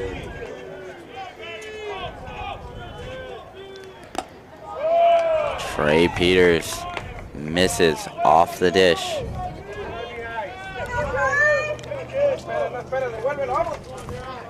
This is exciting. This is playoff baseball. Ladies and gentlemen, no place I'd rather be. No. A foul ball here. From Jose Romero, and that'll bring us to a 1-1 count. Come on, 17. Trey Peters is just competing today. I mean, from his starting pitcher, what more can you ask? He's doing exactly what he said he would before the game. He's throwing strikes, and he's competing and attacking. He's getting into favorable counts and throwing his pitches where he wants to and where he needs to. Woo. Oh, man. Slider in. 1 for strike 2. 2 the count. 2 outs already recorded.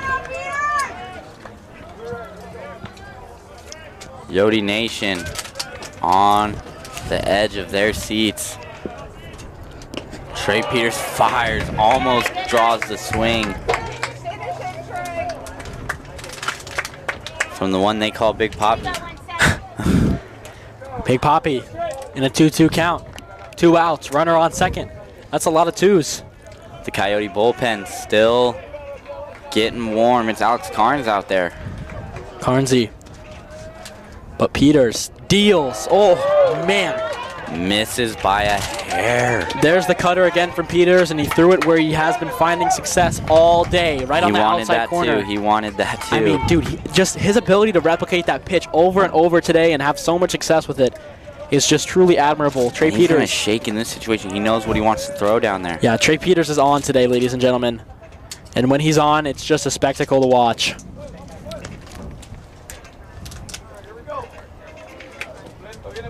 Trey Peters wants a new baseball. Give the man another baseball. Give him a new ball. All right. No better time to be alive, Perry. It's Perry's born day. Yep. And the Coyotes looking to put a stop to any momentum Glendale tries to build. And he does wow. just that. Trey Peters. See you later. Strike 3. We're heading into the bottom of the 6th. Another great inning from Peters. No runs come across, but the Gauchos still lead 3 to the Coyotes 1.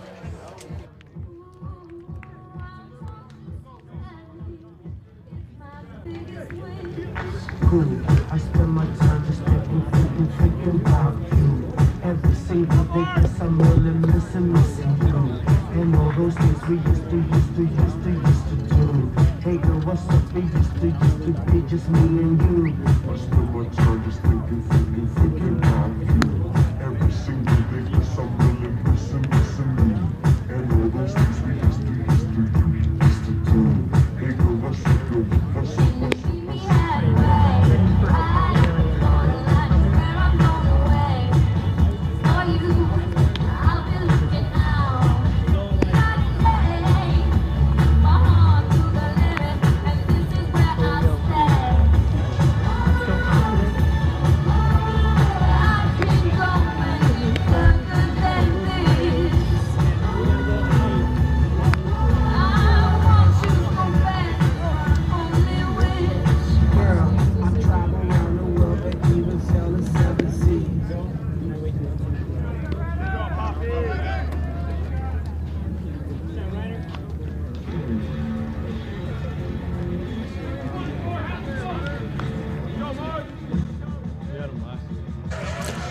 And here we go, ladies and gentlemen. Bottom of the 6th inning. On the bump still for the Glendale Gauchos is Noah Marks.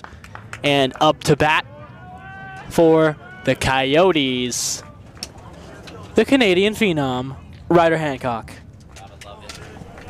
You gotta love it when Canada's finest steps into the box, man. He was hurt for a little bit, so we had not seen him on the field, but he is back, and he is playing good baseball. We see him tracking down balls in the outfield.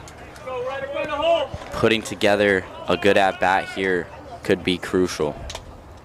And he get it up. Yeah! Ryder Hancock. Love it, Ryder. Right past Rubio Ortiz for a base knock. Good piece of wood. Great piece of hitting.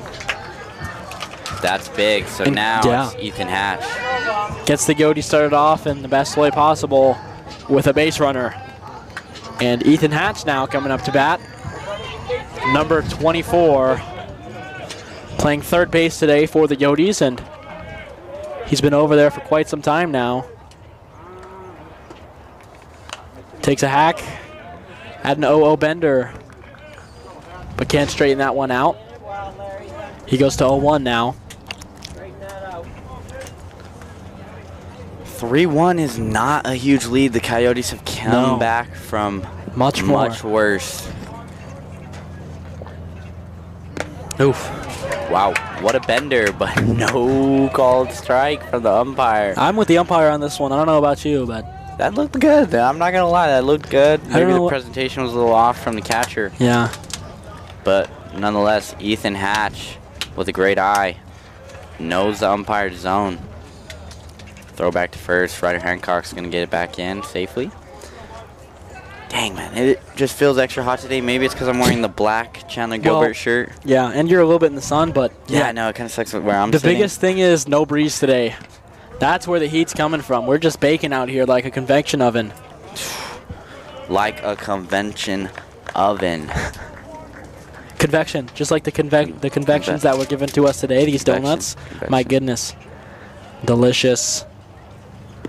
Ethan Hatch takes what a a pitch. hack at the 1-1 bender. That was a really good pitch. Yep, Ethan Marks has been, Noah Marks has been finding very good success with that bender. It's kind of a slider, 11-6 movement profile, and he's throwing it with full confidence out there. Clearly that's his bread and butter pitch. And it's only a matter of time, though, before the Coyotes can adjust to something like that. On deck, Porter Pittman. There it is once again, and Hatch flares it towards the right side. And the first baseman, Carson Baker, tries to make a circus catch right there, but instead is kicking peanuts. That would have been a really cool play.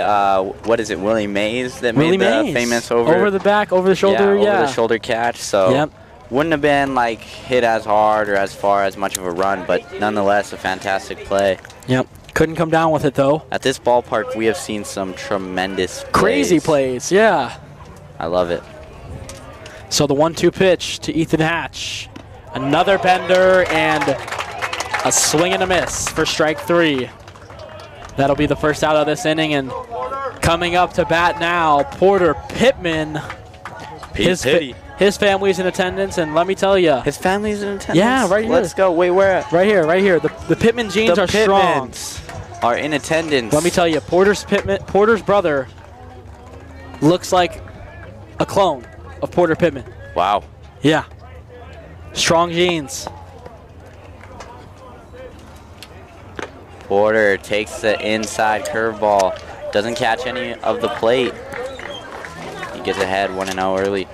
So what's so great about Porter this postseason is he too has been one of the players that stepped up in big moments. We got him an interview because of his phenomenal performance against Paradise Valley in that series. And we see a balk from the pitcher.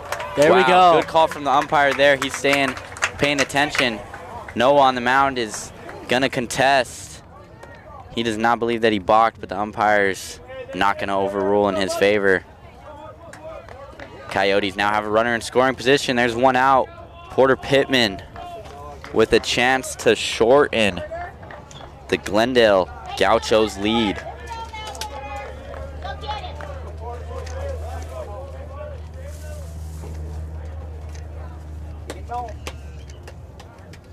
See that Coyote bullpen alive. Could see a new arm at the start of next inning.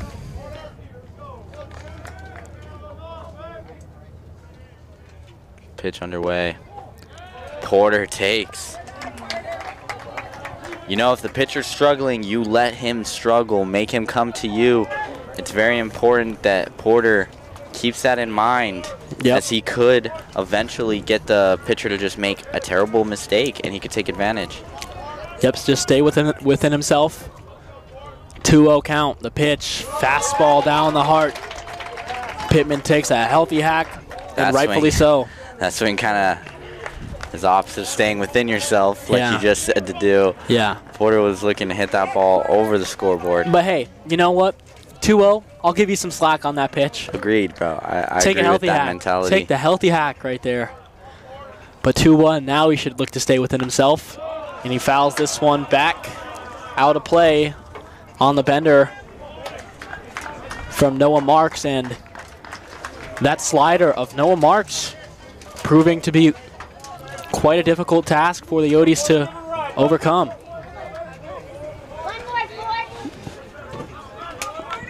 1 out, 2-2 count, runner on second base. Playoff baseball, ain't it exciting? Porter Pittman with his family in attendance. Takes a Drives hack. the ball to right. And this That might one get down. might get down. It does. It does. And a runner's going to come across the score. Ryder Hancock on his horse. And Porter Pittman. The speed demon, Porter Pittman. Standing triple for Porter Pittman. With his family in attendance, he delivers. Baby. He shortens the Glendale Gauchos lead to 1 run. Noah clearly frustrated. That's your baby. That's Porter's mama is excited. And rightfully so. Yes, sir, Porter. Wow. Way to rise to the occasion, young man. So the Coyotes now only trailing a run, and Porter Pittman placed himself on third base. 1 out. Boy, was that kid hustling. Eric Anderson could change the landscape of this ball game right here. Takes a hack. That was a foul ball. Oh, dude, I thought that just got through. Yeah. So, Eric Anderson now. He hit a ball hard his last time up. Yeah. It was fielded by the second baseman, so let's see if he can continue to see the ball well. And Eric Anderson is just one of the Coyotes who's been so close, and he drives the ball to center field. It's deep enough for Porter to tag up, and he's going to come in and score. Eric Anderson, sac fly. And Porter Pittman with a big triple is hyping this Yodi dugout right now, and the fans are standing and clapping. Let's go. Here the at Chandler-Gilbert. Coyotes are rolling. Momentum has now shifted. The game is tied. Yeah. Perry, but this inning is not over. No. The bases may not have any more runners on them, but there's Ben Hachizaki, who is a game changer Hachizaki in the box. 2 outs. The score is all knotted up at 3 now. Noah deals a slider for strike 1. And Hash not looking to swing there. Playoff baseball, these stands are packed. That parking lot was packed. Stacked, packed, ready to attack. And Hash grounds one over to Rubio Ortiz, and Ortiz makes the flip over to first for the 3rd out of the inning. But ladies and gentlemen, the damage is done, and the Coyotes have equalized in the bottom of the 6th. We head to the top of the 7th, where the score is all knotted up at 3.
Ladies and gentlemen, we're going into the top of the 7th. There's a new arm, but a familiar face on the mound. His name is Alex Carnes, and this kid is coming in to shut the doors. Glendale had a lead for quite some time in this game. From the 2nd inning on, they were in front, but the Coyotes recently just tied it up last inning thanks to a hit off the bench from Porter Pittman and Eric Anderson getting an RBI line out. So Alex Carnes is basically coming into a fresh ball game. And man, this kid is electric. When I tell you he works extremely hard, that is an understatement. He's just found the zone. The count is now 2-1. Andrew Biddle in the box. I think so. Oh, drives a ball to left field. Porter Pittman's going to get that ball in. That's going to be a leadoff single for Glendale. Leadoff single brings up number 14, Alex Carnes. Unfazed as always. So Eric Anderson behind the plate has cut down a runner already in this ball game and then threw another missile that was mishandled at second base. So Glendale is well aware that he is not one to mess with. Alex Carnes.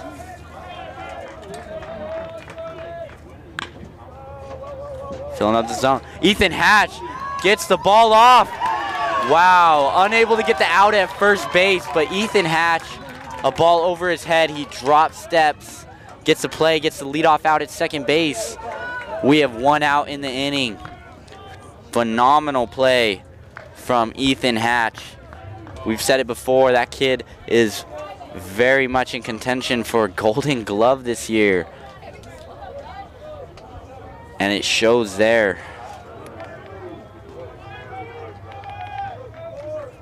Pitch underway.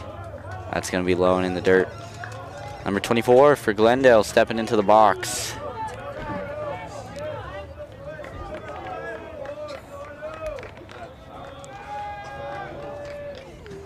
Alex Carnes delivers. So consecutive batters. He finds himself in a 2-0 count.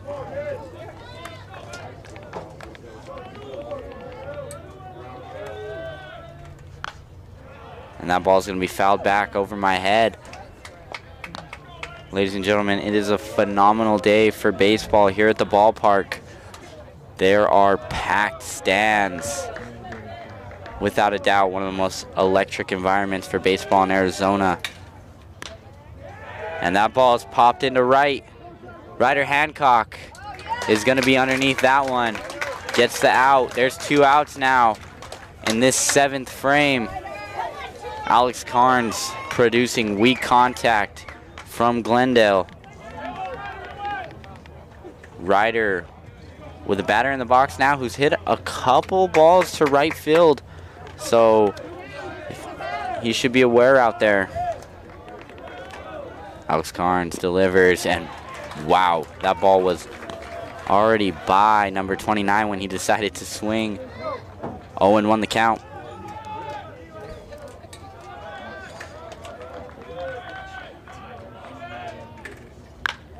Ooh, a big time line drive to left field. That's going to clear the fence. And ladies and gentlemen, this is a game of momentum, and Glendale just stole a little bit of that back as they have a home run off the bat of number 29. This crowd is absolutely electric on the Glendale half. The Coyote fans now silent. So the score, 5-3, 2 outs here in the 7th. Glendale. Maybe a little bit of excessive celebrations in both the crowd and from the dugout. The umpire had to issue a warning. But it makes sense that all these players are so excited. That was an extremely hard hit ball. exited the yard extremely fast. Alex Carnes, he's mad, ladies and gentlemen. He blows a fastball by number 11. He's looking to get that back, get his team up immediately so they can answer back. Yep. Oh, yeah. No, Alex Carnes is not messing around. When he makes a mistake, he knows, and he's looking to get it back immediately. 2 fastballs blown by number 11. The 0-2 underway.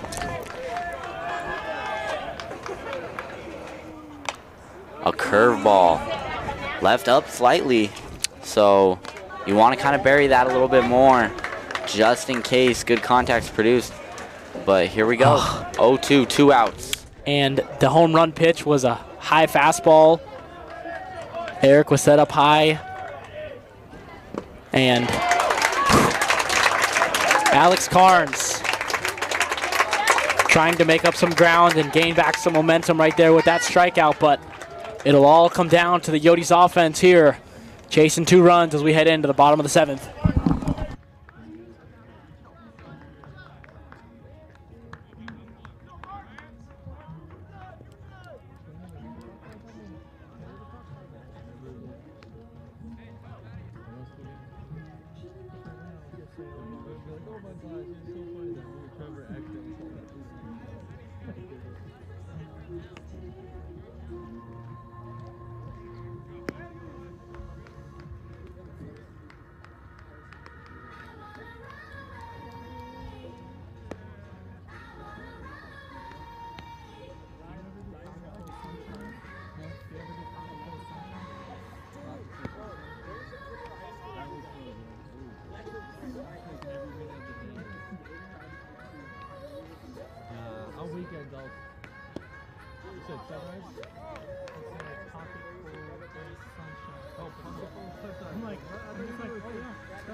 Mama told me go and get it. I was trying to get it, take it.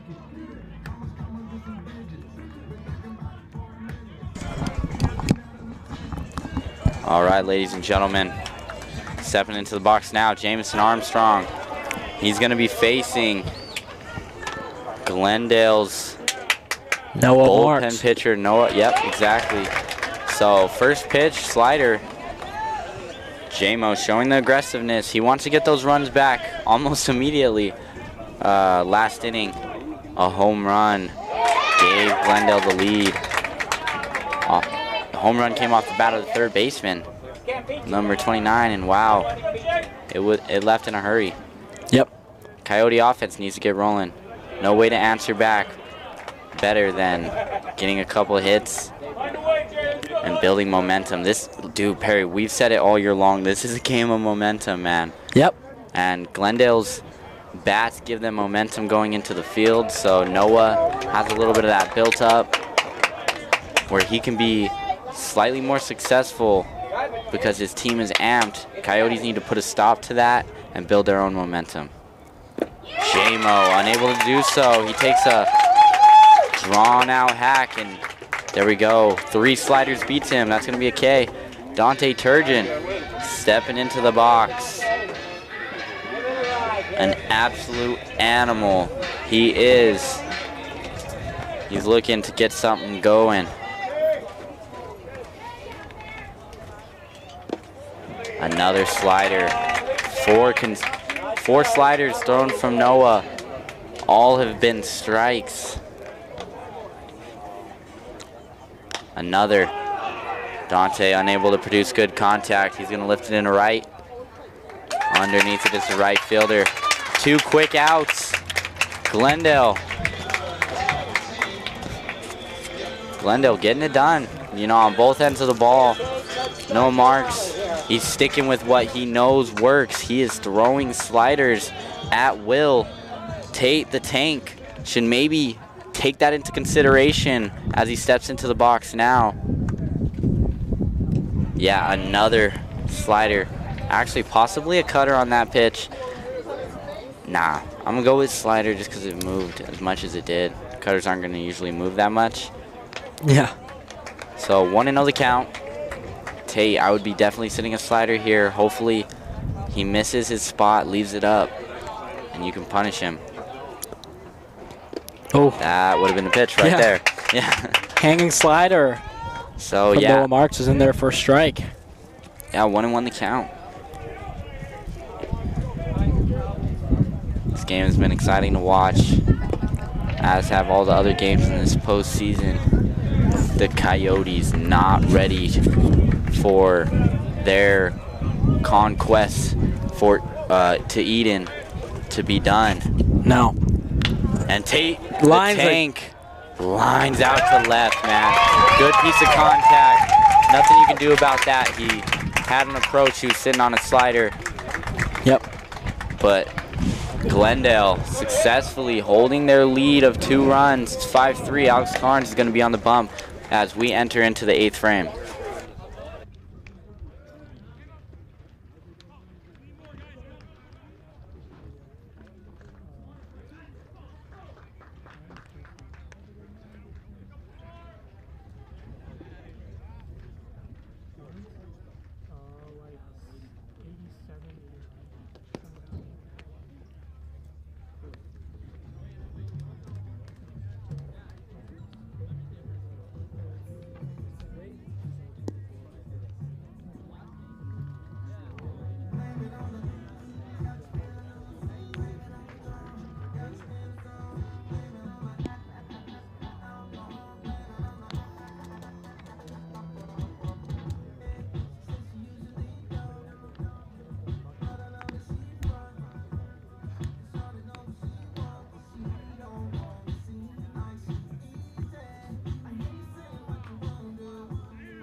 And here we go into the top of the 8th. Alex Carnes on the bump. The first pitch grounded up the middle for a base knock. That's number 22. Aiden the Steel Nash, AJ if you will. Getting things rolling for the Gauchos, and up to bat next, it's Devlin Smolenskas.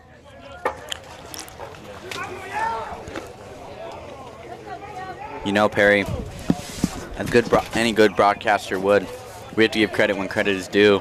That man has had a 3 or 4 hit day. Yep.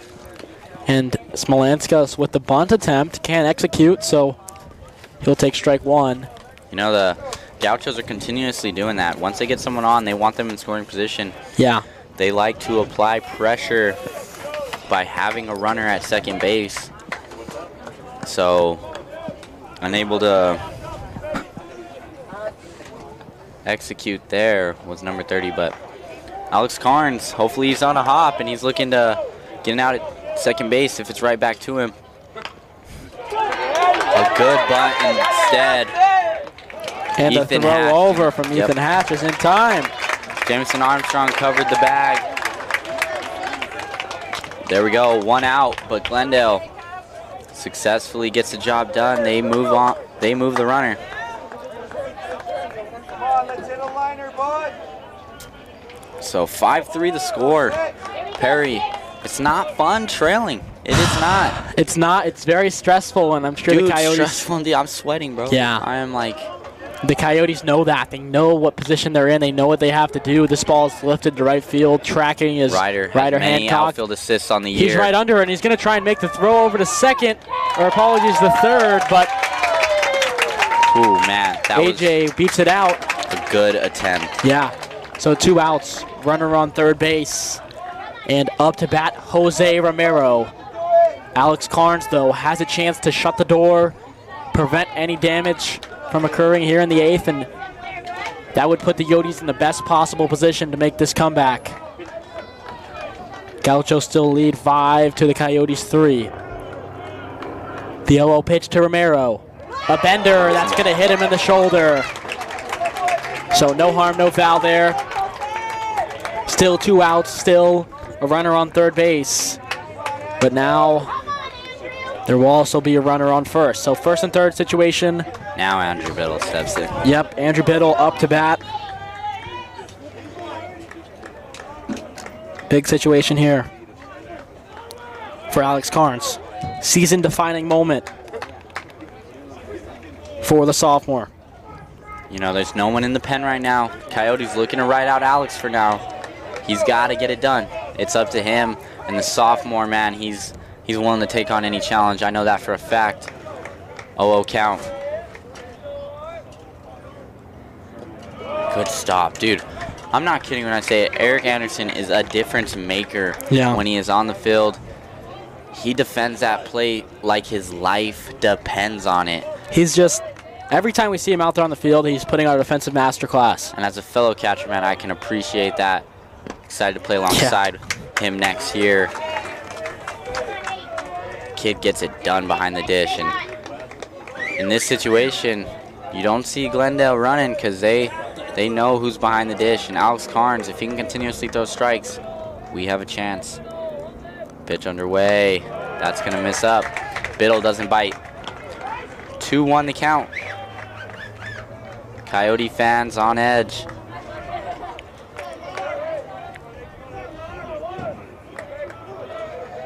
And Glendale, man. Oh. This ball ripped into right field.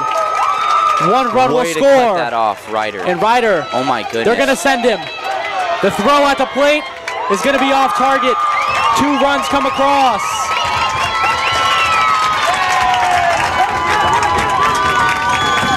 And a huge triple right there. You know, that was a good piece of hitting. He drove it the other way. They say a high and up fastball is one of the easiest pitches to make contact with and drive hard. That's the pitch he got there. He hit it exactly where he was supposed to. Biddle continuously being a problem for the Coyotes. He gets a double, reach on a throwing error, 2 RBIs on it. 7-3 now the score. Coyote fans, though, not dead in spirit. They're still up. They know what we are capable of. Eric Anderson staying focused even after a big play like that. He's gonna get a block. Yep. Keep the ball in front. So it's Carson Baker at the dish. Eric Anderson behind the dish. This ball lifted to right field, tracking over as Ryder Hancock, and he makes the grab. Stylish. Wow. Stylish, and perhaps giving the Coyotes some momentum. They headed into their second to last at bat in the bottom of the 8th. They trail 4 runs. Glendale Gauchos posted 2 more that inning. They lead 7 to the Coyotes 3.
All right, ladies and gentlemen, the score is 7-3, Glendale on top.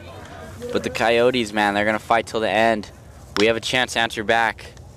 Camden Plew, ground ball to the shortstop, throw over in time.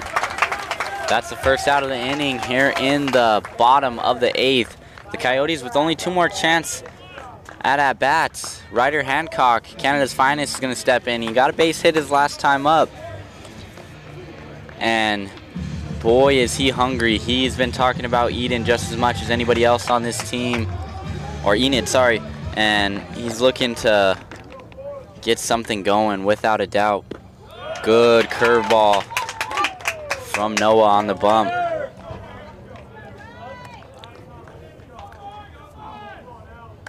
Canada's finest. Ground ball to the right side. And it's fielded cleanly by Rubio Ortiz. Making a pinch hit appearance is Easton, the giant Bryant. His bat does all the talking this year. He is a force at the dish. Coming off the bench now to hopefully be a difference maker in this ball game. Porter Pittman came off the bench his last time up and produced. Easton Bryant looking to do the same. And Porter is on deck as well. So 2 outs here in this 8th frame. Noah walks, doing his, Noah on the bump is definitely doing a good job of producing ground balls, keeping the ball low. Wow, Ryan. Good rip. Almost burns the center fielder. Wow. Wow, he almost took a bad read on that play. Yeah, that ball was laced by Easton Bryant, but unfortunately not enough to beat the center fielder, Andrew Biddle. And we head into the top of potentially the last frame. We go to the 9th, where the Gauchos look to extend their lead. Currently, it's 7 to the Coyotes 3.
And here we go, ladies and gentlemen, into the top of the 9th frame. Alex Carnes on the bump. And up to bat first for the Glendale Gauchos is number 24, Rubio Ortiz. The first pitch of the at-bat is a bender that just didn't bend enough. 1-0 is the count. And this ball ripped to left field, and that's going to beat the left fielder, Porter Pittman. Rubio Ortiz will hold up on second base with a double right there. And the Gauchos just keep on rolling. And up to bat next, a man who just recently left the yard, Brian Espinoza. Recorded his 6th home run of the year, and we talk about pivotal moments during the game, and that one perhaps the most crucial. Yeah, it happened in the 7th inning, man. He came up, he got a high fastball, and he put a good swing on it. Left the yard in a matter of seconds. So now warming up in the pen for the Coyotes. Oh man, it's a dangerous guy. It's big time. One of the best guys on the team, man. He helps out nearly every day, setting up this equipment. If we're running late, you know, we know he's got our back. He's the best. So he's warming up in the pen. Alex Carnes on the bump, throwing with conviction. But nonetheless, man, this Glendale offense isn't done. A ball squeaks through the 5-6 hole. 1st and 3rd situation for Alex Carnes on the bump. Couple defensive changes. I see Blake Tiggis over there at 3rd base. Yeah, that's your. It looks like that's it. your defense. Okay, that's on me. That's on Yep. me, ladies and gentlemen. That is your only defensive change. So Eric Anderson now taking a moment to calm down his pitcher. And the home plate umpire is going to go ahead and tell him to break it up. Let's get back to action, fellas. And hopefully that short break was enough for Carnes to, just take a breath, recompose himself. It is a big, important situation, 1st and 3rd with no outs, but control what you can control and just compete to the best of your ability. So up to bat now, number 11, Matthew Cammons, the right fielder for the Gauchos. And this one lifted to center field. Ben Hashizaki is going to make the grab, and he's not going to try and gun down the runner at home. Rubio Ortiz will come across the score. So it was smart of Ben to just get the ball in the second base so that runner doesn't advance in scoring position. Yep. Now we have a double play situation for a hot hitter in the Glendale lineup. It's AJ, who's recorded 3 hits today. Odd minimum, bro. I don't think I know what happened in his other at-bat that I cannot remember. So, man, nonetheless, he's been a difference maker in this ball game. And Alex Carnes is going to have to make some adjustments to possibly fool him. Get a ground ball. So 1 out. The Gauchos extend the lead now 8-3. And Aiden takes a hack, fouls it off. We go to 1-1 now.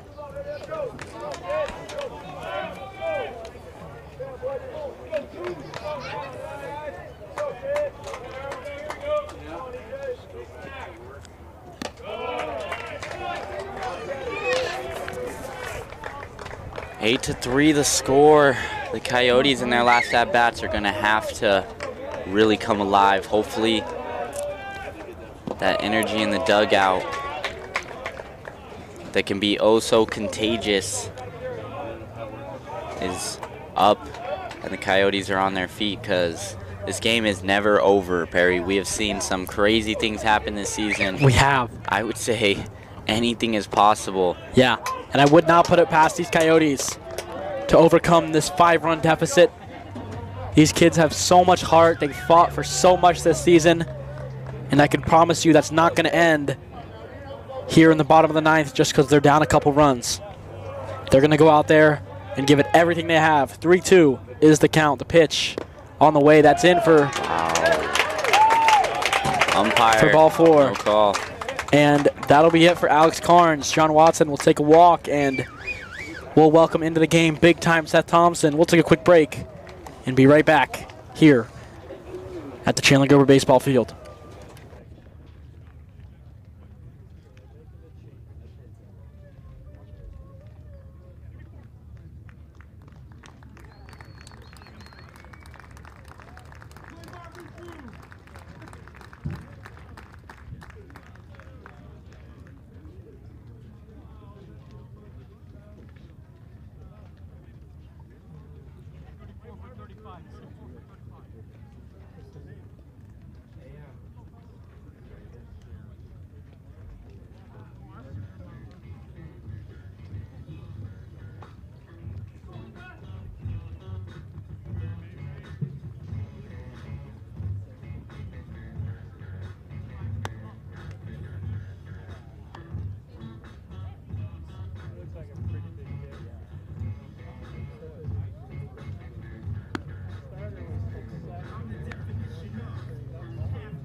All right, ladies and gentlemen, as we continue here in the 9th, big time Seth Thompson is going to take the hill. And ladies and gentlemen, they call him big time Seth Thompson for a very good reason. This is his first playoff appearance here at Chandler-Gilbert Community College, and you can guarantee he's going to make the most of it. Runners on first and second base, 1 out. First pitch, low and away for ball 1. Up to bat is Devlin Smolanskas, the shortstop today for the Gauchos.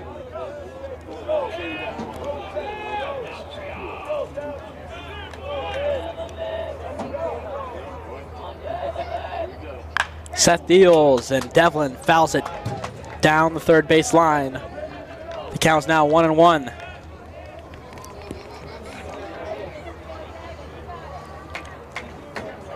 You know, Coyotes, we've been saying it, anything can happen with this team. We've seen some of the craziest comebacks. And I know deep down they're not done, they're ready. So here we are. Pitch underway, misses high. Count now 2-1. The Coyotes coming into this series, they won first, and it was between Gateway and Glendale in that last series, and the Coyotes wanted Glendale because they were a lower seed team. We've gotten the best of them a couple times during the regular season. And now Glendale has come out strong in this series. They've shown a lot of fight. They're the team that's hot right now. Sometimes in the postseason, some teams just get hot, and they're putting up a good fight against the Coyotes, but it's not over until it's over. Seth Thompson gets the count to 3-2. It's now full. Yep. 3-2, 1 out. Runners on first and second. Devlin Smolanskas has a chance to keep things rolling for the Gauchos, and big time Thompson has a chance to shut things down, and it's going to be a swing and miss, strike 3, but the ball gets through the legs of Eric Anderson, unfortunately. So we go now to bases loaded after the strikeout. So first base was occupied, so that runner does not reach.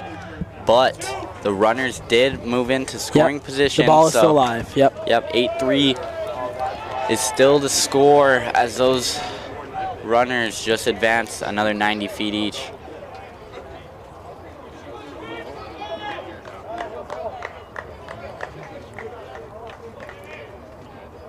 Wow. Seth Thompson bringing the gas. Hits that outside corner. 0-1 the count. 2 outs, so he's an out away from bringing up a hungry Coyote offense. Wow, beautiful slider. Hitter completely fooled on that. You see him pull his head as well as that whole front half. That's a good tell sign when you're a pitcher that your stuff is working. He's tunneling well off his fastball. He's a pitch away from another out. This ball dribbled up the middle. Camden Plouffe rushing in, and he's not going to be able to field it cleanly. And even if he did, there would not have been enough time to make the throw over to first base. So that's just unlucky for Seth, man. He produces absolutely weak contact, but it gets just over his head. That plates another run. It's 9-3. The Gauchos extend. The Coyotes now chase 6 here in the top of the 9th.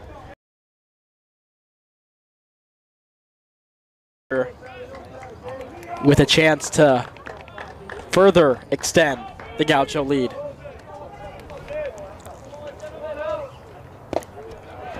Seth continuously getting a first pitch strike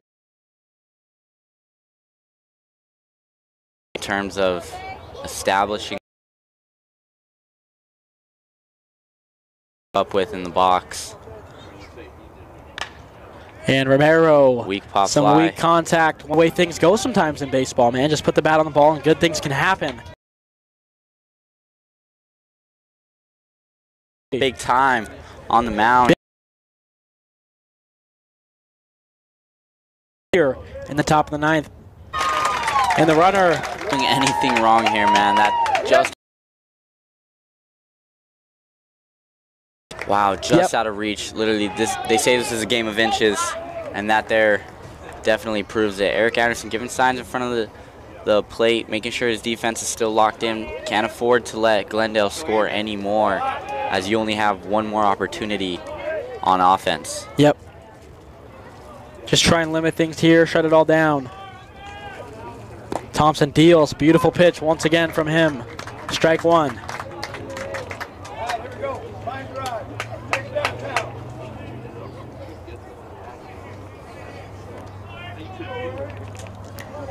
Oh, 0-1 the count. The pitch, wonderful. Wow. That's 3 consecutive hitters where Seth Thompson has gotten to 0-2. Just, he looks phenomenal today. He's doing his job, He looks phenomenal today, to put it quite simply. I think that's an understatement, Perry. Every pitch has just been executed. 0-2. The pitch, this one grounded once again. And how unfortunate for some more weak contact for the Glendale Gauchos, but hey, so you know, it gets the job done. It does. So putting the ball in play, they say anything can happen. Yep. It doesn't matter all the time how hard you necessarily hit it. Yep. This infield at the Chandler-Gilbert baseball field is extremely bouncy, and it's known for that. This year, a couple other teams have had trouble fielding balls that bounce over their head. We've won a couple games because of fortunate circumstances that go in our favor. And this one, grounded up the middle. 1 run will come across the score. And it's crazy. That was probably the best hit off of Seth Thompson so far, and it's nothing incredible. I mean, definitely props to Glendale for continuously getting the job done. You know, they're not here to give in at any point. You can see that there. They're swinging first pitch now because they saw that Seth, for like 3 or 4 straight batters, he threw a first pitch strike and then a second pitch strike back to back. He got them all to 0-2. Yeah, and so I mean, that was just a good approach there. I mean, swing first pitch in the zone. Right, but this is who the Gauchos are. And if you look at their lineup, they have 7 batters batting above 300 on the year, but only 1 slugging above 500. Yeah, so that means they're just chipping away, getting small hits. Ladies and gentlemen, if you don't understand baseball statistics and sabermetrics about it, basically they are a very good contact-producing team. And this one lifted. Some more weak contact. And this time it is corralled by the shortstop, Camden Blue. But the damage has been done. The Gauchos plate 5 more runs. And heading into the Yotes' last stand, they trail 9. The score, 12 to the Coyotes 3.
All right, Yote Nation. Yote Nation.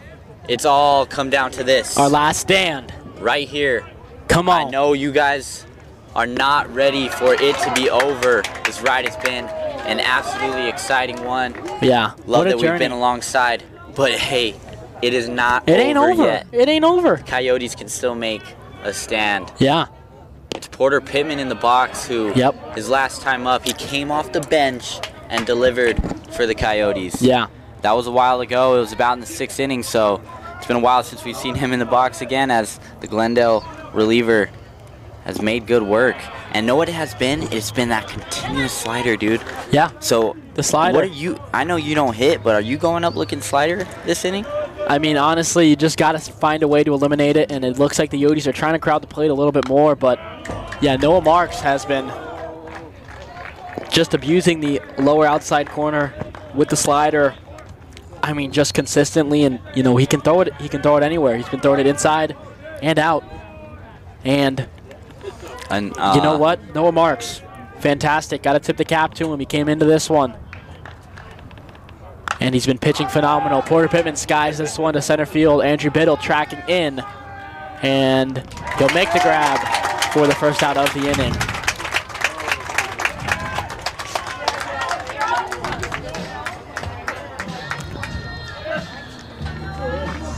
All right, and Eric hey, Anderson. We've got 2 outs left, baby.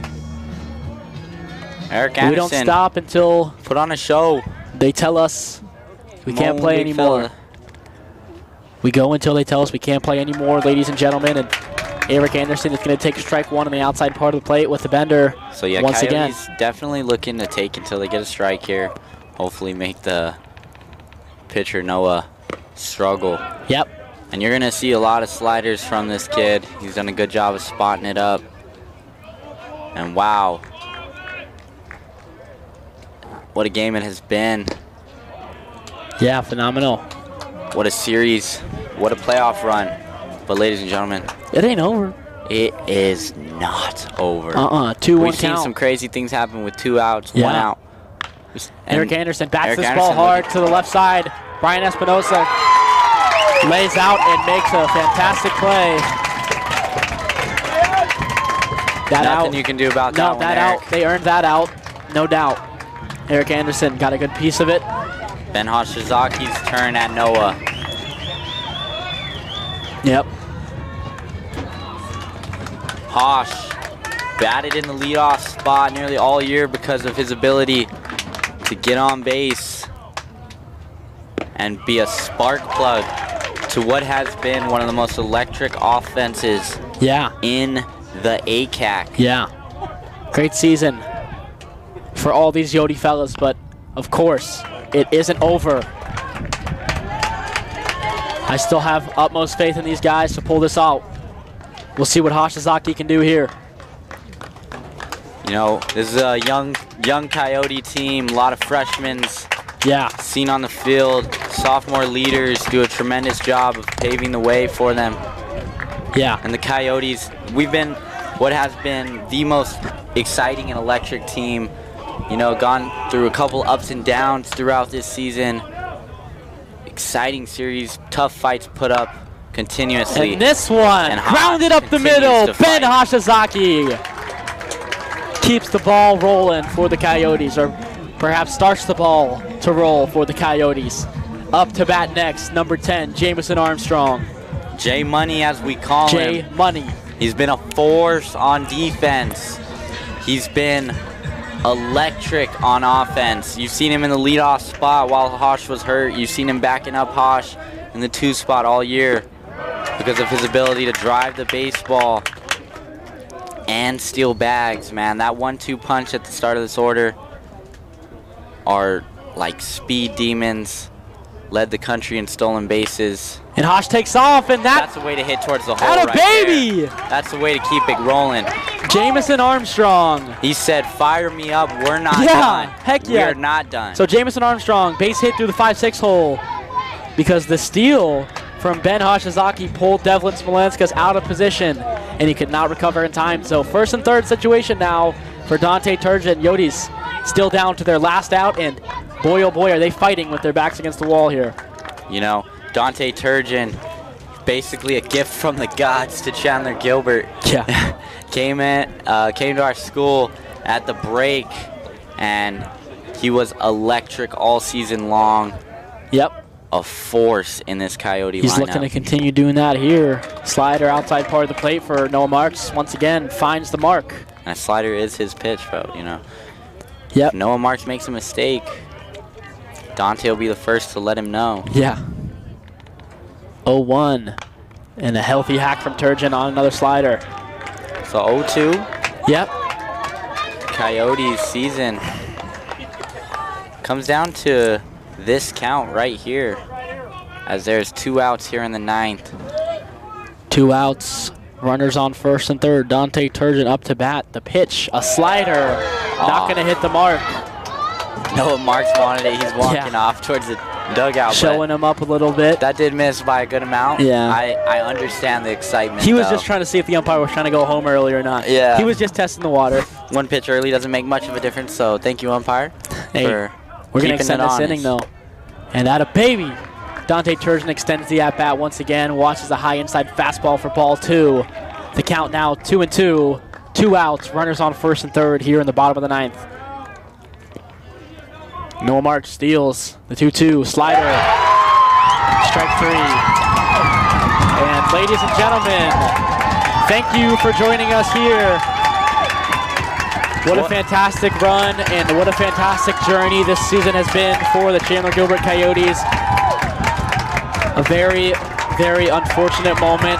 A lot of pain and sadness right now from the Yogi side of things, but yin and yang.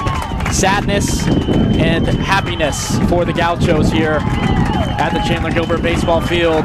When I tell you it's been an absolute honor to call the games this season for the Chandler-Gilbert Coyotes, I mean that with my whole heart. Yep. Thank you so much for tuning in nearly every game. We had one of the biggest audiences in the ACAC. The biggest audience. Yeah, we did, as well as like college baseball streams in general. So we appreciate you. This was our first time doing this. Yes. We learned a lot from it. Adam Perry, Andrew Feary, and you know, he's not joining us right now, but Joe Pequeno led us through it all. And ladies and gentlemen, we sincerely thank you. And, you know, an unfortunate ending to the season for the Coyotes. They wanted to do something that the school has never done before and go to Enid and have a chance at winning the college baseball JUCO World Series. But unfortunately, this will not be the year for these Coyotes. They battled through so much effort, so much intensity, so much blood, sweat, and tears were put into this season, put into this run. So much mental strain, so much growth as players, as people.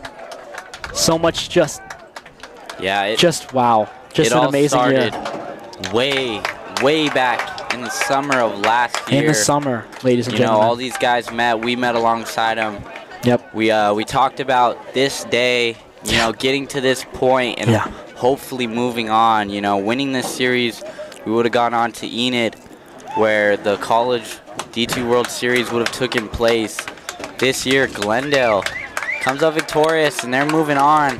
Yep. So it's going to be their 8th time that they go to Enid in school history. You know, they put up a great series. They were hot. They were the underdogs coming into this series as their seeding was lower than the Coyotes. But, you know, they put up a good fight, and they showed why they deserve to move on. The Coyotes fought till the very end. Yep. This season, we had some players that just made absolute freak statements on the field. Glendale is celebrating, extremely excited to move on. Yep. You know, I would be extremely it. excited myself. Yep. It's a great honor when you can win at anything in life, but winning in this conference in the best state in the country for baseball, it says a lot. And Glendale Gauchos, they get the job done. They're going to move on to Enid, Oklahoma. Yeah, so ladies and gentlemen, thank you for the final time from the Chandler-Gilbert Sports Broadcasting Network. Next year, you'll have 2 new young bucks up in the broadcasting booth. We thoroughly enjoyed our time with you guys. And for the last time, signing out, Adam Perry and my homie, Andrew Feary. Yep, catch us on the field next year. Thank you, Yodi Nation. Thank you guys so much. God bless.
need an assistant out here, you got 2 of them. You got 2 hands. Baseball Championship, West District, 2023, Division 2 baseball.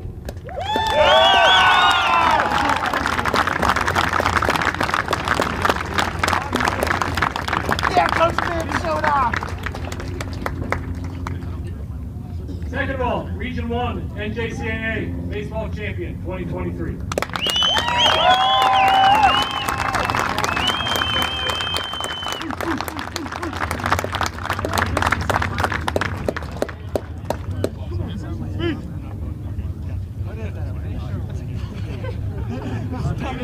One more hand for the Glendale Gauchos.